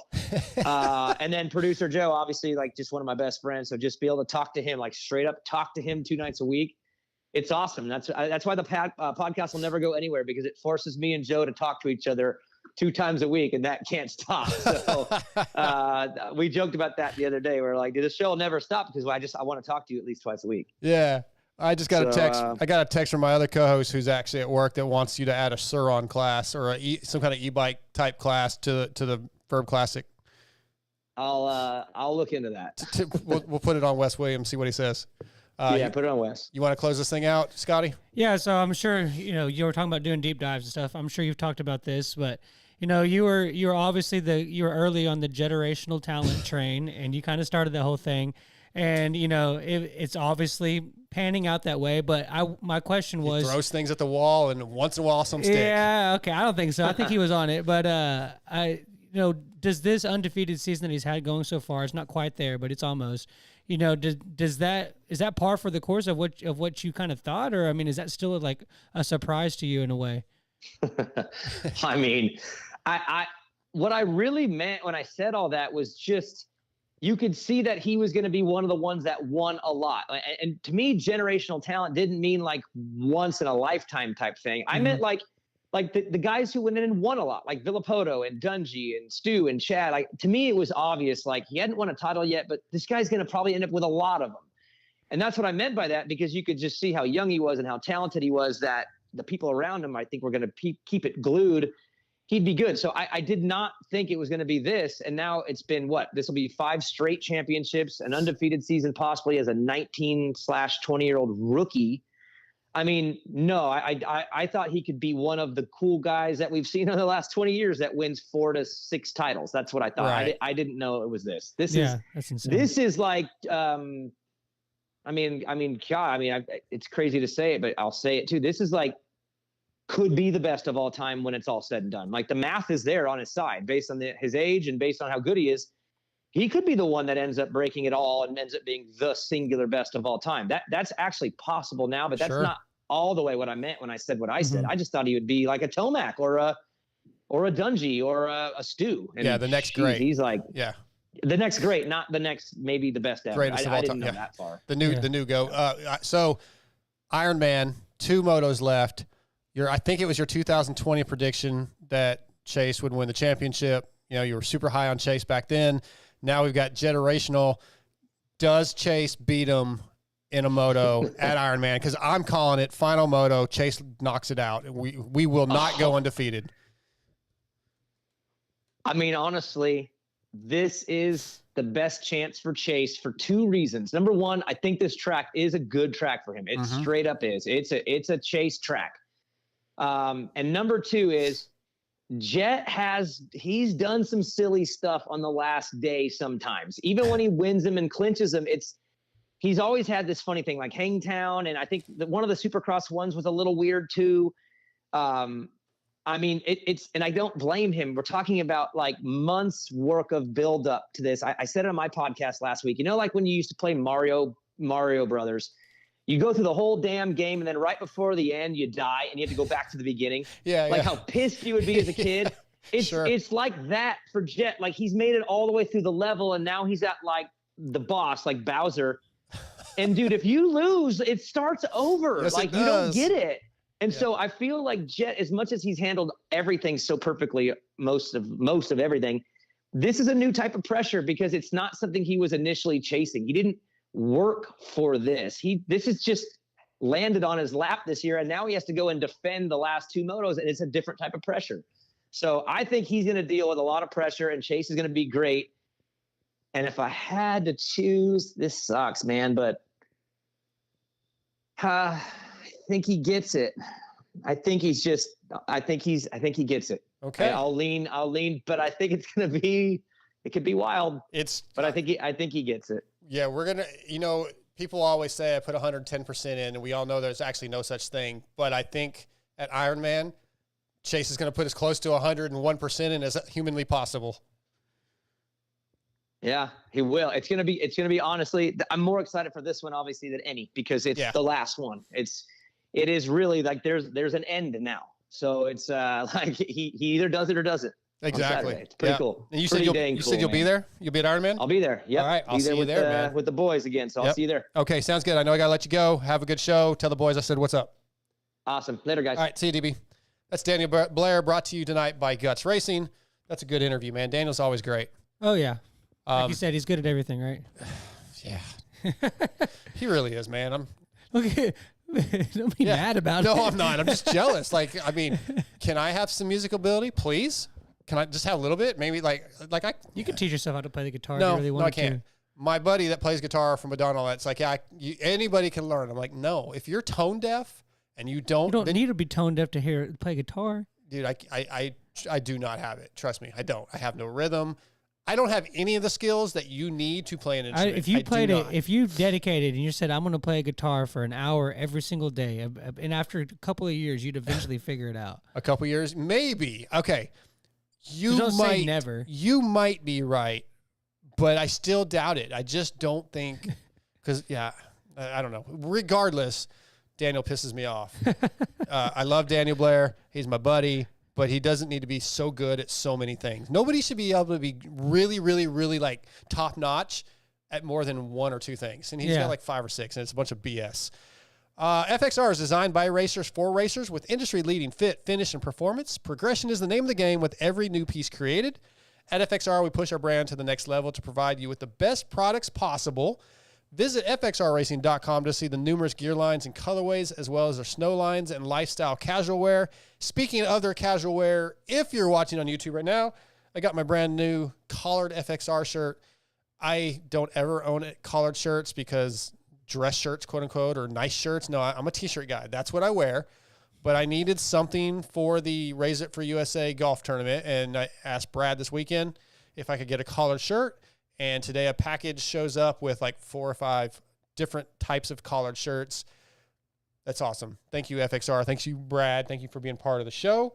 And tonight, FXR brings us from Outlier Athlete Development, Evan Nystrom. What's up, Evan? Hey, how's it going, guys? It's going really good, man. Glad to have you on. Now, for the people that don't know, you are a physical trainer for Derek Kelly and Shane McElrath, as well as some other athletes.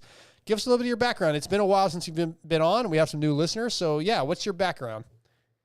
Yeah, so my background is I'm an exercise physiologist and strength and conditioning specialist. So, yeah, I have been a coach for about 10 years now, but it's been the recent 3 years that I've been getting more into moto because I grew up racing motocross. I've been on dirt bikes for 25 plus years. So I kind of was able to mesh my passion of racing with my passion of like training and physiology and everything like that. So it's been cool. I'm definitely like climbing the ladder every year.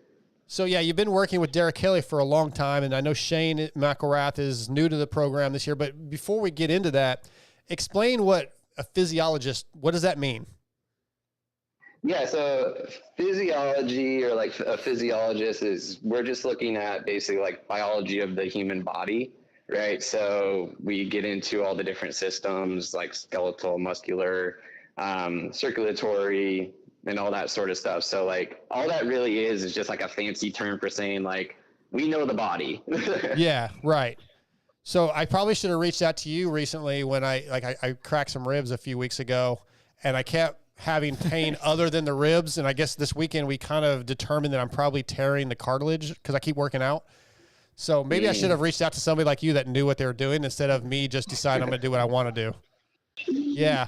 So how has it been working with Derek over the last few years? What have you seen improvements on? What are the things that you guys have focused on the most? Yeah, the development and everything of his, career has been really cool to watch as a spectator and then really fun to be a part of as a trainer. So, this is our 3rd season together, and it's just been, for him, I think it's been, just building structure, on and off the bike and having something to go to every day that is like, hey, this is the goal. We're looking at the big picture, but we're also going to work on these micro goals in between so that we can stay focused and motivated towards, the overarching big goal. And I mean, the toughest part about being a trainer in the sport just in general is, the injuries that happen, the sicknesses that happen because they're always on planes every weekend and their immune systems can get broken down pretty easily with that sort of travel. So, it can get tough because like we could have a game plan that's like, hey, this is where we're heading. This is the roadmap. There's a point A and a point B. We're going to point B. And then all of a sudden, there's a crash. Yeah. And now we're completely rewriting, everything out. So that's been, kind of the story this year. Unfortunately for Derek is there has been a little bit more crashes, but I mean, he's still such a shit brick house that, sometimes he hits the ground and just bounces. Yeah. Yeah. He's stout. Let me ask you about that then. So when a rider, if one of your riders or an athlete does have a major injury, something that's going to take 4 to 6 weeks of real recovery time, what are the steps and the processes to keep them, because you can lose a lot of conditioning in 4 to 6 weeks. So how do you make sure that they don't lose their conditioning, but they also don't re-injure or prolong the injury?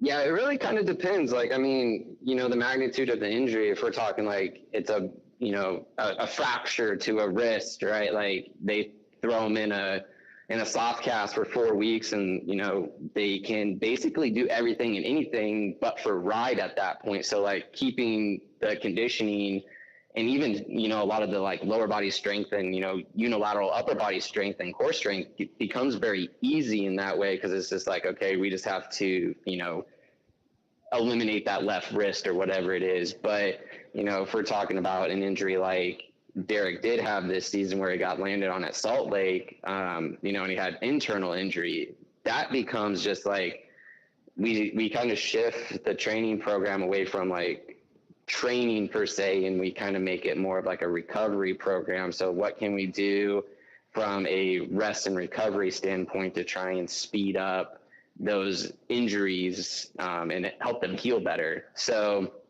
that it really kind of has a lot of nuance around it, because it depends on, you know, what's hurt, what's the magnitude of that injury, and, you know, what potentially is a timeline. And if we get a timeline from a surgeon or a doctor that's going to be, you know, 6 to 8 weeks, our goal is to turn that 6 to 8 weeks into 4 weeks. Mm-hmm. Yep. Yeah. See, I should have called you because I did the opposite. It was supposed to be like 3 to 4 weeks, and I turned it into like 6 to 8.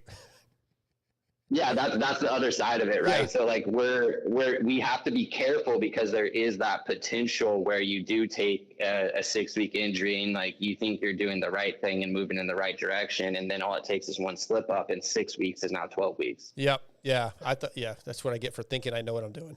Go ahead, Scotty. Yeah, Evan. So you like you were saying, you worked with Derek for a while, and this season, I'm sure if you asked him, it hasn't quite gone probably quite the way that he expected, or as good as he'd wanted. Do you feel like that's been anything on his training side, or do you think it's more mentality or riding, or are you guys going like back to the drawing board kind of thing, figuring some stuff out? Where are y'all at in that process to try to get some better results? Yeah, him and we talked about that, and like, especially because he did have a career Supercross season, and unfortunately it ended on that, incident at Salt Lake.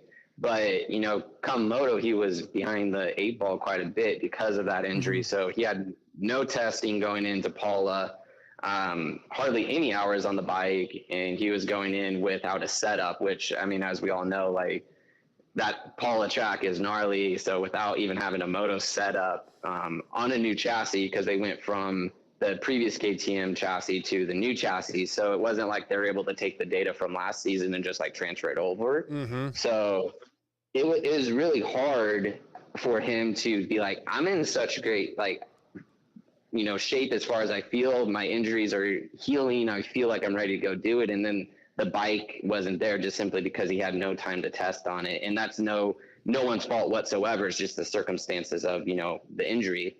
And so we didn't necessarily go back to the drawing board on we need to work on this or that. Like, there's a point where we shifted focus in the middle of moto because of a couple of things that were just happening, but it was a combination between still trying to find bike setup and then also trying to kind of ride himself into shape, because as you said already, it's like, you take that time off and you lose fitness. So it's been definitely an uphill battle all of motocross season, but it was nice to have a couple weeks off, just previously, and a lot of work got done during that time that really kind of switched it. So, but now it's like, okay, well, we got one more weekend and it's over. Yeah, right. Yeah.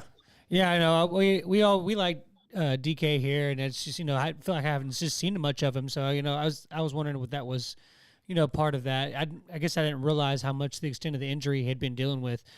So, going from him to Shane, Shane was doing a lot of the WSX stuff where it's kind of a different, it's a different format. The races are all close together. It's, it's Supercross versus motocross.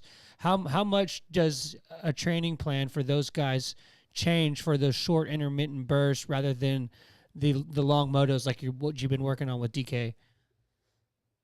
Yeah, so actually Shane and I, the focus has been actually kind of boot camping moto style over the last 4 weeks, largely because of, him doing a couple of the motocross races. And then also on top of that, just like the sandbox it's been rainy down there. So they haven't had the Supercross track open. So he's been riding moto down there as well. So it's kind of been, I would say, like a preseason, like boot camp style, but more for moto. And once we get through this weekend at Ironman, the focus will shift a little bit and we'll kind of ride a different intensity. But, he's definitely in a physical place where, he's going to be able to go hit 235s very solid and consistently, bearing mistakes, of course, which Right. happen. But, you take that sort of fitness level and that intensity, then you pull it over to Supercross, and Supercross almost becomes easy at that point. Yeah, because he's in for this weekend Ironman, correct? Yes. Yeah, thought so. Okay.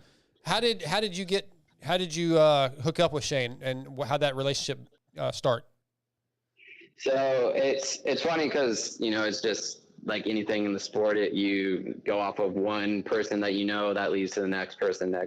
And so at Paula last season, for the second round, the last round at Paula, I was down there and I was just hanging out in the media tent post race. I was with DK and we were just chit chatting, and Shane came up and started talking.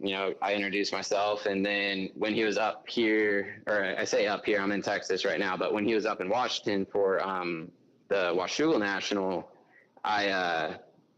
he came out to the purse race that they do out at the Portland International Raceway, and I just recognized him. I was like, hey, I was going to reintroduce myself, and he's like, oh, hey, man.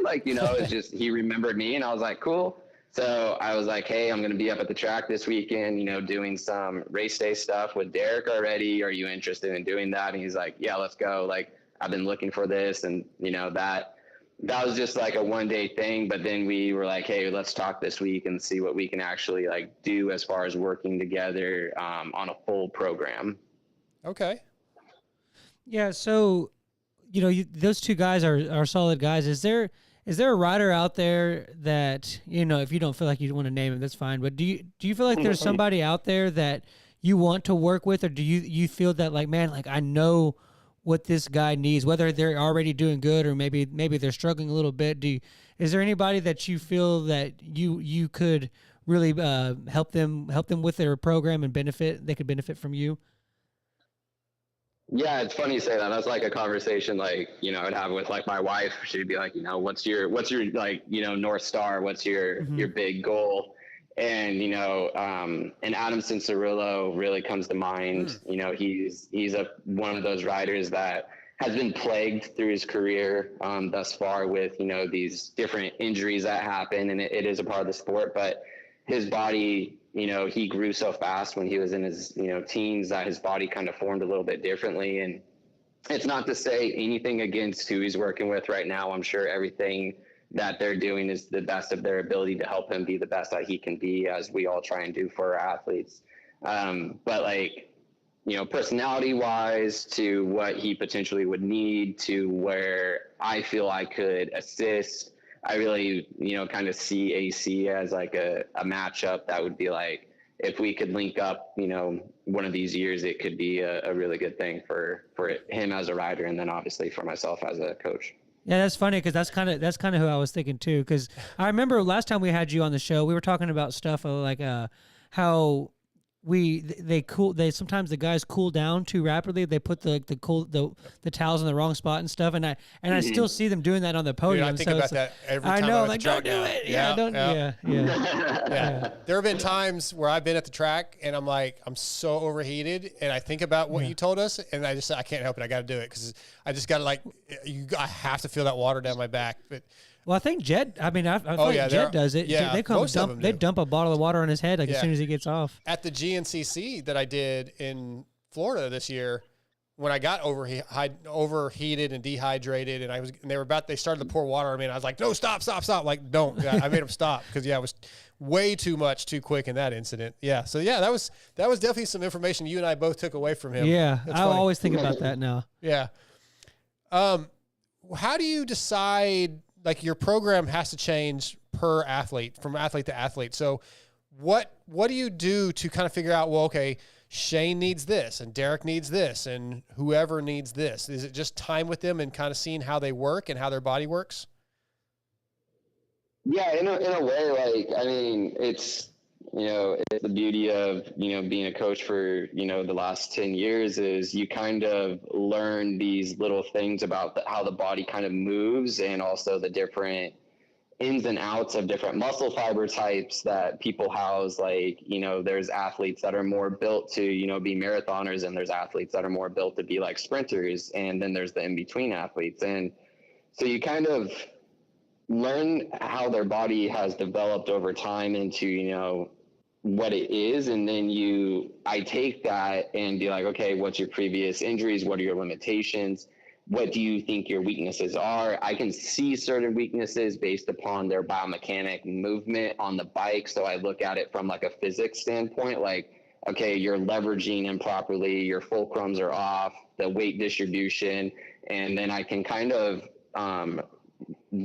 reel that back a little bit and look at it from a muscular place and be like, oh, he might be doing that because this muscle group is over dominating and this muscle group is not working the way it's supposed to be. So now we're going to take that and we're going to put that into a program and we're going to kind of rewire the system in a way so that we balance the scales between these muscle groups. Yeah, that's, again, over my head. It makes sense though. Yeah, it does make sense.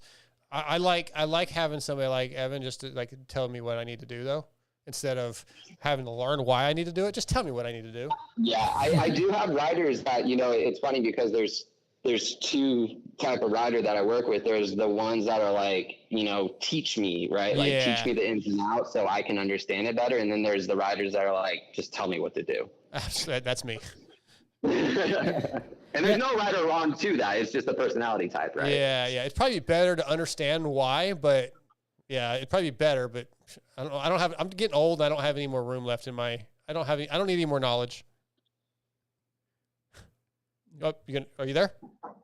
Yeah. Okay, go ahead, Scotty. It's okay. So I'm pretty fat and out of shape right now. I haven't been riding in over a year, really, just a couple of times here and there. And I'm wanting to get back into shape a little bit. But it's that leap of going from being that, you know, from that lethargic stage to trying to get into convincing yourself to go work out. What are kind of some things, you know, obviously you don't have to go too deep in detail, but what are some things that you kind of suggest for someone like me that's trying to make that bridge of getting back into, because I know once I get back into the workout program, if I get 2 or 3 months into it, I'll be kind of addicted to it and I'll go into it. But for me, it's making that Getting leap. started, That's where I get stuck. Not easy. Yeah, having a set program is definitely helpful, but it can't be like too disrupting to your natural like daily flow, right? So if someone like yourself who's, you know, hitting the gym 0 times a week, and then if I were to like prescribe a 5 time a week gym regimen, that's such a disruption to your natural like flow that it would be overwhelming you probably quick. So what we could look at it from like is like, okay, well, let's do the minimum, right? What's the minimum? It's, you know, showing up twice a week for 45 minutes to an hour, you know, call it a Monday and Thursday of the week, right? So once you can solidify, and this is away from like what you should be doing, because it doesn't matter what you should be doing if you're not arriving in the first place. So first things first is you have to generate a new habit, and that's going. So keep that at a minimum of 2, Monday, Thursday type deal. Once you feel like you have a good grasp on, okay, this is a part of my routine, say, you know, I'm going before work or I'm going after work or I go at lunch, whatever it is, and you feel like you're able to hit those marks, then you can add that next, you know, component to it, which would be like some of that structure of like, hey, I'm going in, I'm doing XYZ this day, I'm doing XYZ this day. And, you know, we're talking like, you know, a 3 or 4 week period where it's like, I'm just going to go, even if it just means I'm doing miscellaneous stuff. It's better than not doing anything. Cause right now you're like, one might not be doing anything. So anything's better than nothing. But then you get that structure and then you start to kind of get, you know, the gears rolling and you start to catch that momentum and you're like, okay, what's next now? And since you're only going twice a week, rather than increasing anything as far as, you know, your frequency, or excuse me, increasing anything of what you're doing on your Monday and Wednesday, you increase your frequency per week. Now you're going to switch that routine. You're going to go Monday, Thursday, Saturday, or Monday, Wednesday, Friday. And that's a whole, you know, that's a 50% increase in the gym. Sure. So you start to look at it from a different place rather than like this, like I got to go in with a full-fledged program and this is what I should be doing. It's first things first is just getting yourself in a position to go and make that a good habit. then bringing the program into place where you can start to like follow. And, you know, there are some people be like, well, I don't want to just like go without structure. And that's totally fine, because you still could have like a small amount of structure early on in a program where it's just like, hey, I'm just going on this day, I'm doing 5 things, I'm out the door. I'm going on this day, I'm doing 5 things, I'm out the door. It doesn't have to be overly complicated. I think that's a big part of health and fitness, or just anything like that in general, is people look at it as like it needs to be complex. And even for the training that I, you know, put in for my riders all the way from an amateur up to the pro guys, we're basing everything off the body. Like, the sport is important, but the body is what we tend to, and then we just tailor it slightly to the sport. So don't think you need to go in and do this exercise because this influencer of motocross said this is the exercise you do for motocross, because that's not really something that exists. The exercise you do for motocross is the exercise you do for your body. Gotcha. Like it. Yeah, I like that a lot. Last thing I have for you is, and I'm sure we've talked about this before, is diet stuff, which has been a struggle for me. I'm definitely better. But what I want to know is, a guy that's not a professional athlete like Scotty or myself, and we're trying to get in better shape, we start going to the gym regularly, and we actually do get in a good routine. How important is it to stick to a very, very strict diet, or can a guy like us still have some more cheats than a professional athlete? Let's say, like, all right, I'm eating salad for lunch. I've never eaten salads before, but I'm eating salads now. And for dinner, I'm having grilled chicken and some sauteed green beans. So I'm doing better. But at night, I want a little ice cream. Are we okay? Yeah, you know, it's one of those things. It's like you kind of give yourself a little bit of wiggle, you know, like an 80-20 type rule. 80% of the time you're on, 20% you give yourself a little bit of, you know, of room. But at the same time, like, honestly, if I was going to give one piece of advice to someone to try and clean up their nutrition, it's not really that like crazy complicated.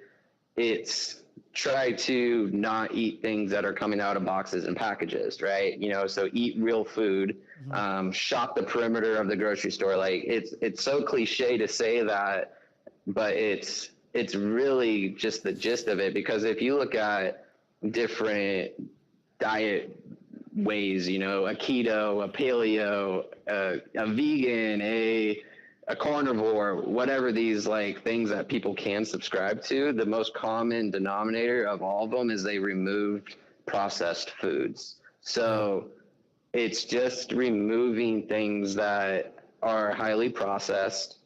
Those tend to have excess calories. You don't really get too full from them. They're lacking vital nutrients like potassium. Meanwhile, they're super high in salt, so it'll throw off your electrolyte ratios. They're low in protein. Protein makes you more satiated, more full, therefore you don't want to eat as much. It's also a muscle repair and organ repair. So it's like, the biggest thing, eat real food. It doesn't really matter what that real food is. It could be, you know, this fruit, that vegetable, this meat, that meat, dairy, not dairy. Real food is always going to be a better value to your body than anything that's coming out of a bag or box. Now, that doesn't mean that you can't have something ever so often. That's what I'm saying with that 80-20. But for the most part, like, do your best to eat real food, and your body will appreciate it. You'll start to sleep better. You'll start to have more energy. And it's like this compounding effect. It's like I make one change about the fuel I put in my system, and then all of a sudden the engine's running cleaner. That's true. I definitely noticed that I'd gotten into a bad habit where I was whether it was fast food or just I was eating out like almost every meal because I just didn't want to go spend $300 at the grocery store kind of thing. And then I realized it's time too. It's time. Like, yeah, you got to sit there and cook. I mean, I get it. But so I've been doing that where I've been better about cooking at home and doing that, and I've definitely noticed a difference in just day-to-day life. Yeah, I mean, I'm way better shape than I was a year ago. Oh, you're in the best shape you've ever been in your life. Yeah, probably. that's actually probably true. I'm probably in better shape than I was in high school because I've cleaned everything up and I'm in the gym almost every day. So yeah, it's definitely gotten better. Evan Nystrom brought to you tonight by FXR. Evan, where can people reach you and get a hold of you? Yeah, so all my stuff is Outlier Athlete across the board. So social medias are Outlier Athlete. My website's outlierathlete.com.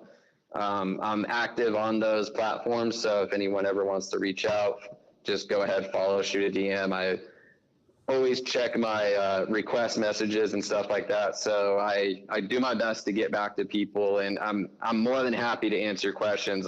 My biggest thing is I don't gatekeep the secrets. This is all public knowledge. Anything I just said today, you can go Google it and find it for yourself. I'm not reinventing the wheel. So definitely feel free to ask questions anytime. Awesome, man. Evan, thanks for jumping on here. Thanks for reaching out and letting everybody hear your story and Outlier Athlete Development. Check him out, give him a follow. And if you have any questions, hit him up. Thanks, Evan. Yeah. Thank you, guys. All right. Talk to you soon, buddy. Yep. All right. That's Evan Nystrom from Outlier Athlete Development, brought to you by FXR tonight. Really appreciate him jumping on. We're about to jump into our closing segments here with some topics. We'll wrap this thing up. Did you learn anything though? Do you feel like you're going to take? It's funny that you mentioned that, because the last time that I tried to, it was probably about a year and a half, 2 years ago. I started trying to get into a routine of working out again. And I had a buddy that was doing it as well, and but it was like we were trying to go every day. Like it was like I think it was actually, I guess it was more than 2 years ago. I think it was kind of the gym. You mean? Yeah, it was like, it was not too long after, several months after COVID, I think. Okay. But it was like we started trying to go every single day, and I did it for about 2 to 3 weeks. But then I got burnt out on it, and I just stopped going. So I liked the fact that he's like, yeah, just start small. Like if you're doing 2 days a week, that's better than doing nothing. And so I think that a little bit will start to go a long way. And once you get to that, I'm looking forward to trying to get to that 3 or 4 or 5 month mark where I'm starting to crave wanting to go to the gym and stuff. Because I feel like you've probably gotten to that point now where you, like, I don't know if you would feel the same about your day if you didn't go work out at this point. Oh yeah, because I haven't worked out since Friday. Because I don't know, we didn't talk about that on the air, right? No. So a little bit, I think. Maybe. So everybody kind of knows that I got hurt and I fractured a couple ribs, and I was feeling pretty good. I think I mentioned this last week. So I was back in the gym, and I even rode at Swan one day, did 15 minutes, and was like, yeah, I'm not hurting that bad. But then I do remember, like, after the first time I got back in the gym, like a week after the injury, I was feeling some weird pain down below my ribs. And I think I may have told you, I had to Google where like your appendix was, because that's what it felt like, but it was on the wrong side. It felt like something was about to burst on my left lower side. And then I kind of didn't do anything for a couple of days. I started feeling better, and I got back in the gym, and I was running. And in DC, Friday morning before I went to the track, I did a row. I did like a 30-minute row or a 45-minute row. And I was in such pain all day, and it was just killing me for a few days. And I was talking about it Saturday, and one of the mechanics at Club MX was like, dude, he kind of asked me how it felt and explained what he thought. And he said, did it feel like this? And I said, yeah. He goes, I think you're tearing your cartilage like over and over. It starts to heal, and you tear it again because you're not resting. So, long story long, I decided that since Friday, I haven't done anything. I'm staying out of the gym because that makes sense, and that's probably what's happening. And literally today is the first day that I haven't had a lot of pain. Last night I actually slept. So I'm going to give it 3 weeks. Yeah. I probably won't ride again until I go to Daniel's race, but like I need to be ready by then. So but anyway, it is driving me crazy because I do feel like I need to be in the gym every day. Yeah. I don't feel, even though I don't love going to the gym, I don't feel my day is good or complete or whatever if I don't start it by going to the gym. 8 months ago, that was not the case. Oh, no. Yeah. No, it was miserable. And it still kind of is. Like when I go, I'm like, especially when I'm doing a row, a 45-minute row. That's a long time, dude. Jeez almighty. I'm listening to podcasts or I'm watching a show, and it's just like, this is never going to end. Yeah. It's not fun, but I do like the results that I feel. Yeah. And that's what keeps me going, I think. And also, I'm competitive. You're probably competitive. So I'm like, okay, I got to get to where I can do more. Like when I first started, when I was out in California in January and I signed up at LA Fitness, like my curls with dumbbells were probably like 20-pound dumbbells. And it's kind of embarrassing when you're looking around, you're seeing girls doing more than that. Not that should be embarrassing, but it was. I'm like, wow, I'm weak. You know, and I think I'm up to 35s now. I'm like, all right, here we go. We're getting somewhere. And now I'm hurt, so it's going back down. But I'm like, it's competitive. Like I want to do better for myself. I want to get I want to do more pull-ups. I want to do more push-ups, et cetera, et cetera.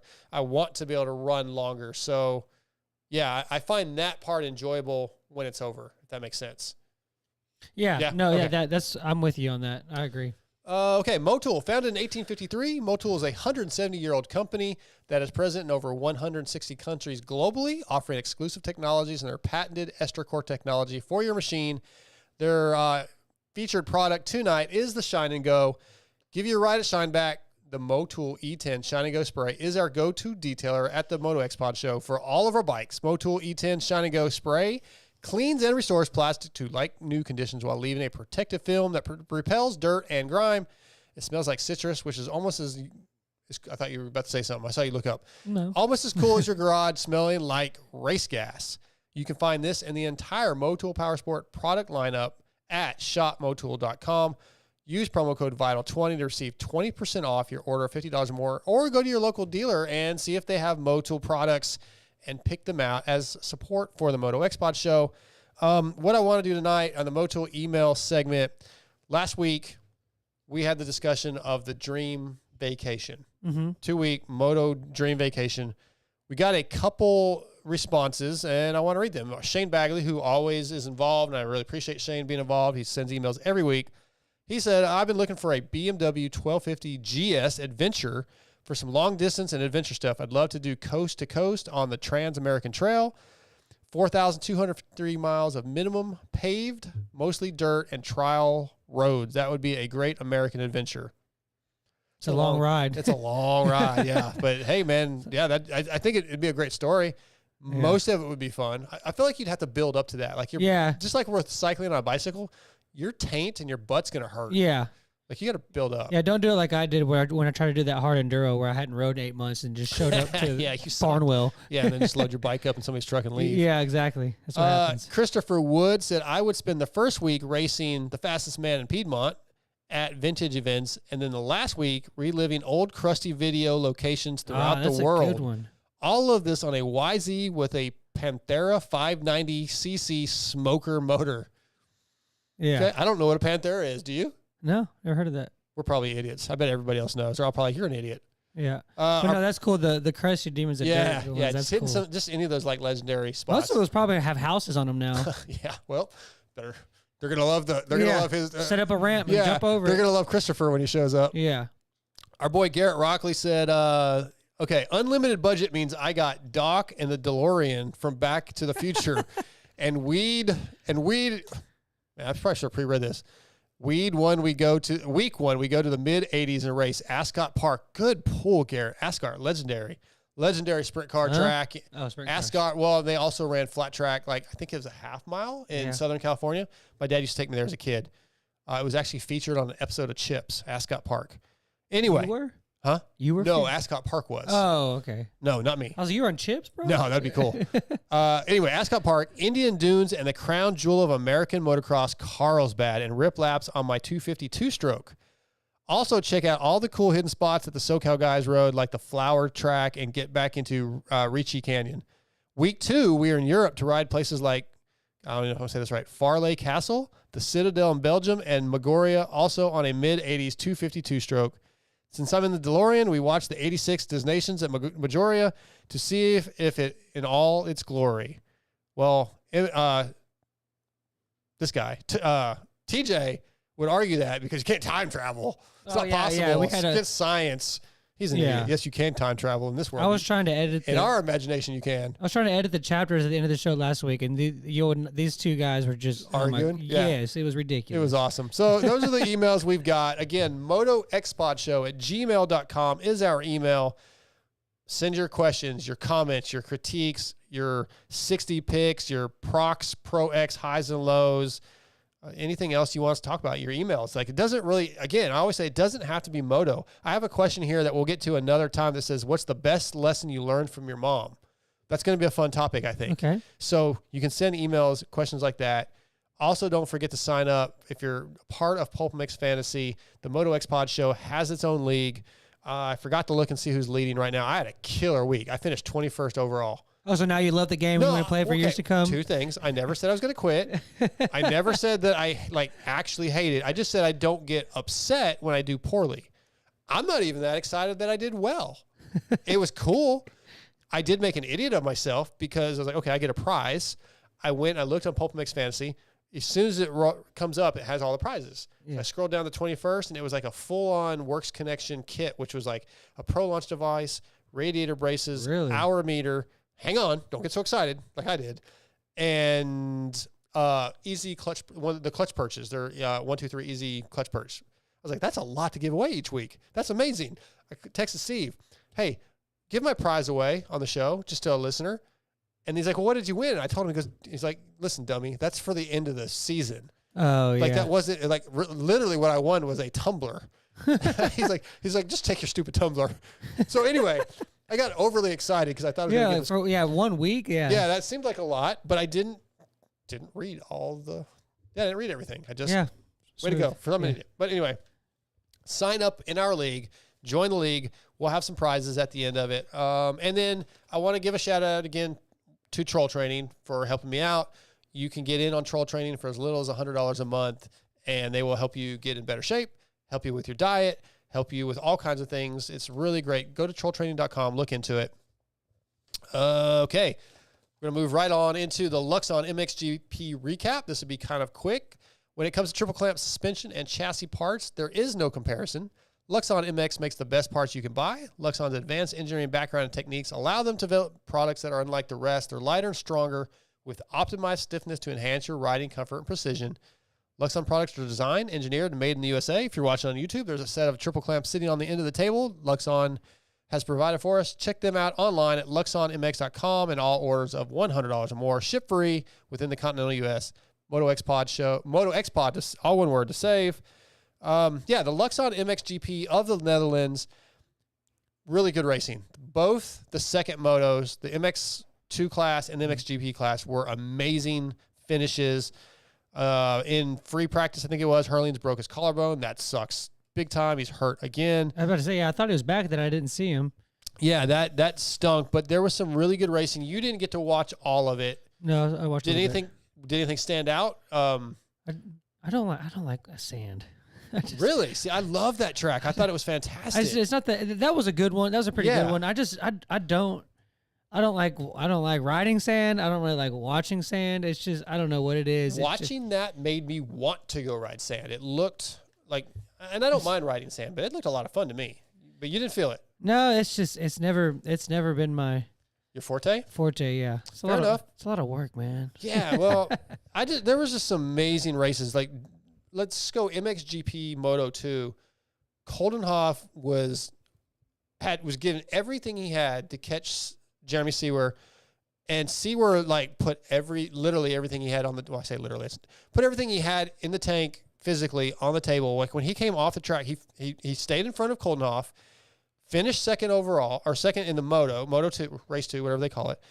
And when he pulled off the track, he looked like from a distance, had the cameras a wide angle, like he just collapsed almost. He was so exhausted. Yeah. Which was fantastic for Jeremy. Jeremy has been up and down this season, had some injuries, lots of crashes. Just so impressed with that second moto ride for him. And then Lucas Koenen gets his second win in in the second moto in the MX2 class. The racing's just so damn good. Yeah. There's so much good stuff going on. It's so exciting. Adamo had kind of a poor finish in race 2, and he's the points leader. So the points are starting to get, it's pretty much over, but you can kind of see that things could happen where this championship isn't completely over in the MX2 class. Just, I don't know, it's just great racing. Yeah, as far as the MXGP class goes, it definitely seems like Prado's kind of just I'm going to take third. He's maintaining. I'm going to take third, fourth, whatever's there is fine. I think the biggest surprise to me is seeing, I don't know if it's, never really thought of February. I don't know him a whole lot as those riders like I do here, but right. I've never really thought of February as being a sand guy. I don't know if that's a thing or not, but it seems like the last couple of races he's really kind of been the guy. He's kind of, he pulled away in that one. He's proven a point, I think, because I don't think officially he has a contract yet. Now I believe. Is that what it is? Well, yeah, because he mentioned a few races ago, he's won 4 in a row at that time or 5 in a row. And he's like, yeah, and I'm not signed for next year. I don't have a deal, which seems unreal. If he keeps winning, he will. Yeah. Well, yeah. So and there might be, go listen to the MXGP podcast because Lewis gets into the Lewis and Adam get into the silly season stuff and what they can talk about. But yeah, I think he's proven a point. He's now 6 of the last 7 races he's won overall, I believe. And yeah, Prado is definitely maintaining, but Favre stepped up. It's been really cool to see. I've always thought of him as like a third to fifth place guy. I mean, if Geiser's at his top and Hurlings is at his top, and then maybe he is. Yeah, but you know, but he's winning the races that are there right now. He's crushing it. It's been fantastic to see. And then Lagenfelder has been awesome in the MX2 class lately. It's just there's just some good racing. Well, and then guys like that were there this weekend. So and he still did that. So that was impressive. Yeah, it's really really cool racing. I get more excited honestly about the MXGP races than I do about the American races right now. I still am learning. Like I don't have all the countries locked down to where everybody's from, and even all the teams locked down where they're from. But I have no idea what the teams are. The racing in general is just so good. It almost, other than last weekend, it's almost never boring. Like last weekend's race kind of sucked. The tracks that they ride on and the way that they don't touch them for 2 days, like like that's it. It looked just gnarly. Like they were like, it looked like they were going slow because the track was just so rough, and they were just burying the bikes in ruts and stuff. And what those guys put their bodies through and their bikes through is just incredible. I can't believe like our guys don't ride on that stuff. Like it's not the same. I mean, our tracks get rough, but it's not like Daxton when he said earlier that Southwick, how he couldn't believe how like he said I didn't know it was that rough. Which to us, yes, it'd be that rough, but then you go to like Lommel. Yeah, it's like Southwick's nothing. Yeah. So it's funny that it's just a different environment, and it's really really great racing. I'm loving the MXGPs. I'm glad at this point that I was made to look so stupid on that trivia contest and when I was in studio at Pulp MX with Lewis. Oh, because now the Star Wars versus MX because I knew more about it then than you do. It really motivated me to start paying more attention and watching, and I'm just very very glad I did. So once again that bastard made a change that was beneficial in my life. Hair's looking good, man. Yeah, I got a haircut yesterday. Oh yeah, I don't have a hat on, do I? No. Okay, X-Brand Forum check-in. X-Brand has quietly grown into one of the premier goggle choices available. They're used in some of the most grueling conditions in the GNCC series by many of the top riders like Lyndon Snodgrass, Bryson Neal, Craig DeLong, who was on last week, Josh Strang, many more, as well as many of the motocross riders in the Pro Series. And they are the same goggles used by Hunter Lawrence from the Alpine Star goggles, as well as the Club MX Yamaha team, X-Brand goggles. They, I'm not going to talk about it. I guess it doesn't matter. I got a shipment of them in, shipment of them in the other day to take when I go to local races and, and support the X-Brand brand. So the X-Brand check-in for Vital MX Forum check-in tonight, we sort of touched on Hayden already. But this guy, his username is USA. And the topic is why Hayden Deegan will be on MXDN, the USA MXDN team. And he says, France is a hard pack track. Hayden has proven he's got the goods on hard pack tracks. Any other decisions wouldn't make any sense. RJ rides best on soft tracks, no question about it. Cooper Webb rides best on soft tracks. That's why he's an animal on the East Coast. Anderson is probably our best hard pack 450 guy, so it really sucks he isn't going. For USA to have our best chance, we need our best hard pack riders to go. What do you think track conditions at MXDN make any difference in who goes, like who chooses to go? Like Hayden going or not going, do you think that has an effect, that the type of track? That's not really the topic, the question of the forum, but that's kind of what I want to ask. I mean, hypothetically, yeah, you'd like to, but I think at this point, there's because of certain teams not going and, certain obligations that riders have, and the fact that we don't really pay these guys, it's more like a volunteer thing. Yep. I don't think that you have the luxury of making those choices. It's kind of all right, well, here, this guy's the best guy that we can get. If we can't get him, who's the next one? It's like, I don't think we had the option to really choose. I mean, I don't either. Yeah, I think it's like you're just going to have to get what you can get. Yeah, I don't think the track conditions have any weight as far as the riders deciding to go or not. Do you think whoever made this post, USA, I feel like that's probably a new account, but maybe not. Do you think he has a point that that Hayden is better on the hard pack and RJ's better on the soft, and that holds weight? I mean, do you consider Buzz Creek hard packed? No. I mean, he was winning. He was 10 seconds in front of everybody there, and he didn't do very well at Southwick. That's sand. That's different. That's not really. Yeah. I think he's probably better on hard pack. I mean, he grew up in SoCal. California. Yeah. So, I mean, that makes sense. But, I mean. I'm not going to say he's wrong. I'm not going to say USA is wrong, but I don't know that it has any relevance. Yeah. I'm with that. Okay. 2 more topics. The Pro X highs and lows. Do you have your highs and lows ready? Yeah. Okay. Pro X, rooted in racing from motocross to off-road, supporting teams like Pro Circuit Kawasaki and Pro Yamaha, who I do believe I will be racing the Ironman GNCC again for, and SLR Honda. Pro X has been dedicated to supplying quality components since 1975. From complex jobs like an engine rebuild to simple maintenance like filters, chains, and sprockets, Pro X aims to bridge the gap between OE quality and affordability. Find Pro X at your local dealer or online retailer. Visit prox-usa.com to search parts for your bike and follow Pro X Racing Parts on social media. Let me go back to my photo, my screenshot, because once again, Shane Bagley gave his highs and lows. I'm going to let him go first. I really want our listeners to get more involved. MotoXpodshow@gmail.com. I get people all the time sending me DMs on Instagram with these things. I lose those very quickly. Like I get a lot of those and I don't go back. I can't always find them because I can't remember which one's which. If you'll send an email Old school. to our email, motoxpodshow@gmail.com, then it's just easier to find. You title it as highs and lows or whatever. It's so much easier for me to find. So, but I want everybody involved. I want more of this. I want the segment I don't even want our highs and lows anymore. I want our listener highs and lows. Yeah. Well, we don't even have to do it. Take some of this workload off of us, guys. Heard. Anyway, Shane Bagley said, hi, Jet had, not like hi, how are you? But his hi is Jet had to come through some spots. Someday he may actually lose. I don't know. He came through some spots and made it look pretty easy still. Yeah. And his low is the bullet Jeffrey Hurling's breaking his collarbone. If he could just stay healthy. Cannot disagree. Then he said, on another note, stoked that I'm going to be flagging at Ironman up close and personal. Hopefully El Hombre doesn't get pissed at me. My flag will be very visible. Shane, good luck. We might have to email us after the day. Tell us how your day went. And if you see me in the pits in the morning when you're doing your, what would that be called? Like when they're training? I guess training or like the meeting. When you're doing your flagger meeting, if you see me, holler at me. Say what's up. Okay, Scotty, what is your Pro X high or highs? Can I have a couple highs? Yes, you can, because I have more than one normally. My highs were seeing the guys that were coming back from injury do well. Fortner had a good ride. He was up in the mix, even though he didn't end on the podium. He had a good race, as well as Barsha and Anderson had some good rides as well. It was good to see that, as well as AP getting back to the second place position.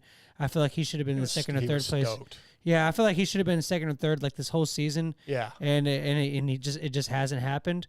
So seeing that was my highs, and my lows was Chase catching Jet again and then falling in a corner again.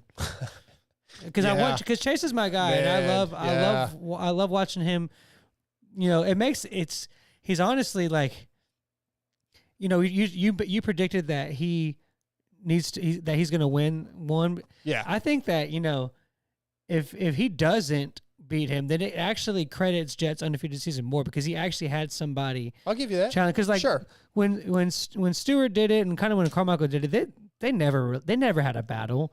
It was like how even if they get into 10th, they're going to be in second or third or first after the first lap. It seemed easier. Yeah. Yeah. Jed's actually he's not the whole season, but he's actually had some pressure rise where he's stepped it up and stayed in front of him and made Chase push himself to mistakes. So I think if Chase doesn't get him, then it's going to make, you know, it's going to really solidify that perfect season. I'll give you that. So I'm here for him to break the streak, though. I do want to see Chase get one. I like Jet too. Like I have no problems. Obviously with the Lawrence brothers. If he goes undefeated, that's going to be amazing. Crazy, yeah. But I also don't want Chase to go without getting a win. I think it'd be big for him, and so I'm sort of torn, you know. But especially with it being his last ride at Honda, it'd be. That's true too. Yeah. Yeah, so my highs are Austin Faulkner going 8-4 for fourth. Yeah. That fourth was big. He rode really well. He rode just better, certainly obviously better than Come last from weekend. where he was, I mean, Yeah. that's incredible. And you could see the excitement and the relief on his face afterwards. It just meant so much to him, and he's getting back to where he was. And yeah, hopefully the kid can stay healthy, as we say every year with him. But I was really happy about that. And then my other high is just Budds Creek as a whole. First time there, thought it was a beautiful facility. Loved it, absolutely loved it. It's other than Millville. You know what? I was gonna say other than Millville, it's my favorite. That's interesting. Okay. Well, I hadn't made yourself think. Yeah, because I think for viewing, I really love being at Redbud and I love being at Millville, but I think viewing wise, Bud's might have been better because it is sort of in a hole and you can see most of the track almost from anywhere. You kind of have to move to a couple different spots, but really good viewing, really beautiful facility. I'm going to put Bud's in my top two. I don't know if I could pick one over in another right now. But Bud's was just a fun weekend. It was a beautiful track. Everybody was cool. I really had a lot of fun at Budds Creek, and I want to go back. I thought it was great. My lows are Hurling's also, as it was Shane's breaking his collarbone, and the restart. Just the way the restart was done. It was a bad taste. Yeah, it sucked. I was very disappointed. I feel bad for obviously Hayden and just anybody that had a worse start or whatever. I feel bad for him. He worked for 15 minutes and then it fell apart. So that blew. Yeah, that's it. That's my highs and lows. My Pro X Prox. Dude, he gets hung up on that. I have to get I need to get a legit, like, I know Michael Lindsay says it, say it one way. The guys from Pro X say it another way. Just call them. Anyway. Okay, last segment of the night, the 60 picks for Ironman. Just so, as I read, we're going to pick our 450 winner overall, and then our 350. Okay, 350? Yeah, our 350 That's podium. a cool class. Yeah, that's a new class at Ironman this weekend. Our 250 podium. 6D, since its inception almost 12 years ago, 6D Helmets has been dedicated to the relentless pursuit of brain protection. Their ATR2 with the goal of developing a revolutionary design concept utilizing creative, forward-thinking technology that would change the market, improve the safety capabilities of the sports helmets. The helmet is the most important piece of protective equipment you will purchase, so visit 6dhelmets.com or go to your local dealership, ask for 6D, try them on. The chat's wanting to know who won the contest. Did I forget there was a contest? What was the contest? I don't know that. I don't know. That's I'm just letting you know what the people are saying. I wonder if it was from a couple of weeks ago. We did did a giveaway, and I can't even remember. Yeah, I don't know. They said that you're supposed to do some kind of contest this week. I don't know. Yeah. Clarify that, because bro, I can't remember what I did last night. So I do remember there being a contest a couple of weeks ago, and we picked a winner, and I thought I announced that winner. That's a new protocol. Have them clarify, and if not, I don't know. It's gonna be funny if it's something I totally forgot about. I said the email from last week. Oh, we were gonna pick one of the who is the best of the dream vacations. So of those that we just read, what was your favorite? I forgot we were gonna do yeah. Do you remember them? I liked Garrett's. Garrett's? Yeah. Garrett's a long-time listener. Garrett, I guess we'll pick Garrett. Garrett, All right, you're the Garrett's. winner. Garrett, I'll hit you up. We'll get you some X-Brand goggles. So, yep. Just do me a favor and look at X-Brand's website and pick a colorway that you like, and I'll get you hooked up. So, all right, 60 picks for Ironman. Who's your 450 overall winner? I'm with you. I really want to say Chase, but like I haven't. It's tough to say. Literally, it was tough for me to say. Yeah, because I bubbled my words. But man, I think. No, I did not make that noise. I think Jet does it. Yeah, you think he goes undefeated? Yeah. So obviously wins the overall. Yeah. Okay. Or maybe he still wins the overall and Chase gets a moto, but I'm going Chase for the overall. Yeah. I called him for winning the second moto, which he could have a really bad first moto, but I'm going to say he goes, I want to say 1-1 just to spice it up. I mean, what was Jet's actual start position this last week? I'd have to go look. He was like 12th, 11th. I mean, dude, he didn't. That was 10. He'd have to be outside of the top 20 for him to take some time. I'm going to say Chase goes 2-1 for the overall. All right. And what's your 250 podium? 250 podium. I'm going to go Hayden. I think he's going to come back with motivation because he got one raw from him. Mm-hmm. And then I'm going to go Jay Coop and then Hunter. I think Hunter. We have the exact same podium. Okay. Yep. Same podium. So I think that's what I think is going to happen. Just because those have kind of been the guys. Actually, here I'll change it up. I'll put Shimoda at third. Oh, so Hunter's off the podium. Yeah, because I think he's going to go. He's like all he has to do is like 2 top 10s. Yeah, and I don't think he's been pretty smart about what he's trying to do. So I don't see him trying to. He probably will podium, but I don't see him trying to feel like he has to. No, I agree. Okay, once again, we're about to wrap this thing up. MotoXpod Show at Gmail. What? Oh, you said the same thing? Yeah, same as yours, but I got Hunter third. Okay. MotoXpod Show at gmail.com. Flood us with your emails. Join the fantasy group.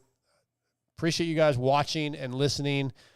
Check out trolltraining.com if you're looking to get in shape and better your life. I want to thank all of our presenting sponsors first. That's a good one. What's that? They said that we should be making bets on this. I guess it kind of is. Bet like money bets or just bets in general on. Yeah, maybe we start. What something. topic in particular? I guess on the picks. Oh, well, we're always pretty far off. So yeah, well, whoever's the closest, I guess. Well, you know what? If you buttholes will get involved and send your 60 picks, maybe we'll do some kind of like wagers or something. But we need listeners to get more involved. Or like So, MotoXpod Show at gmail.com. It's not that hard. It doesn't take that long. You listen to the show, send the email. Yeah, there you go. There you go. I'm getting wound up. Yeah. All right. Thanks to Race Tech and Boyesen for being our presenting sponsors. And also, thank you to ProX, X-Brand Goggles, Guts Racing, FXR, 6D, Luxon, Motul, WUSA. Appreciate all those guys. Scotty, Lewis Phillips for coming in. Our guests, Daxton Bennick, Daniel Blair, and Evan Nystrom. I think that's a wrap. Sorry, I'm looking for something. Next week, we tentatively have Justin Barsha. It's a good possibility. And then I reached out to Eli Tomac, so there's a possibility we'll have some pretty big time guests on next week. That's a banger that could all right change, there. But that's what we're looking for. But other than that, guys, appreciate you listening. We're gonna wrap this thing up. We're out of here. See you next week.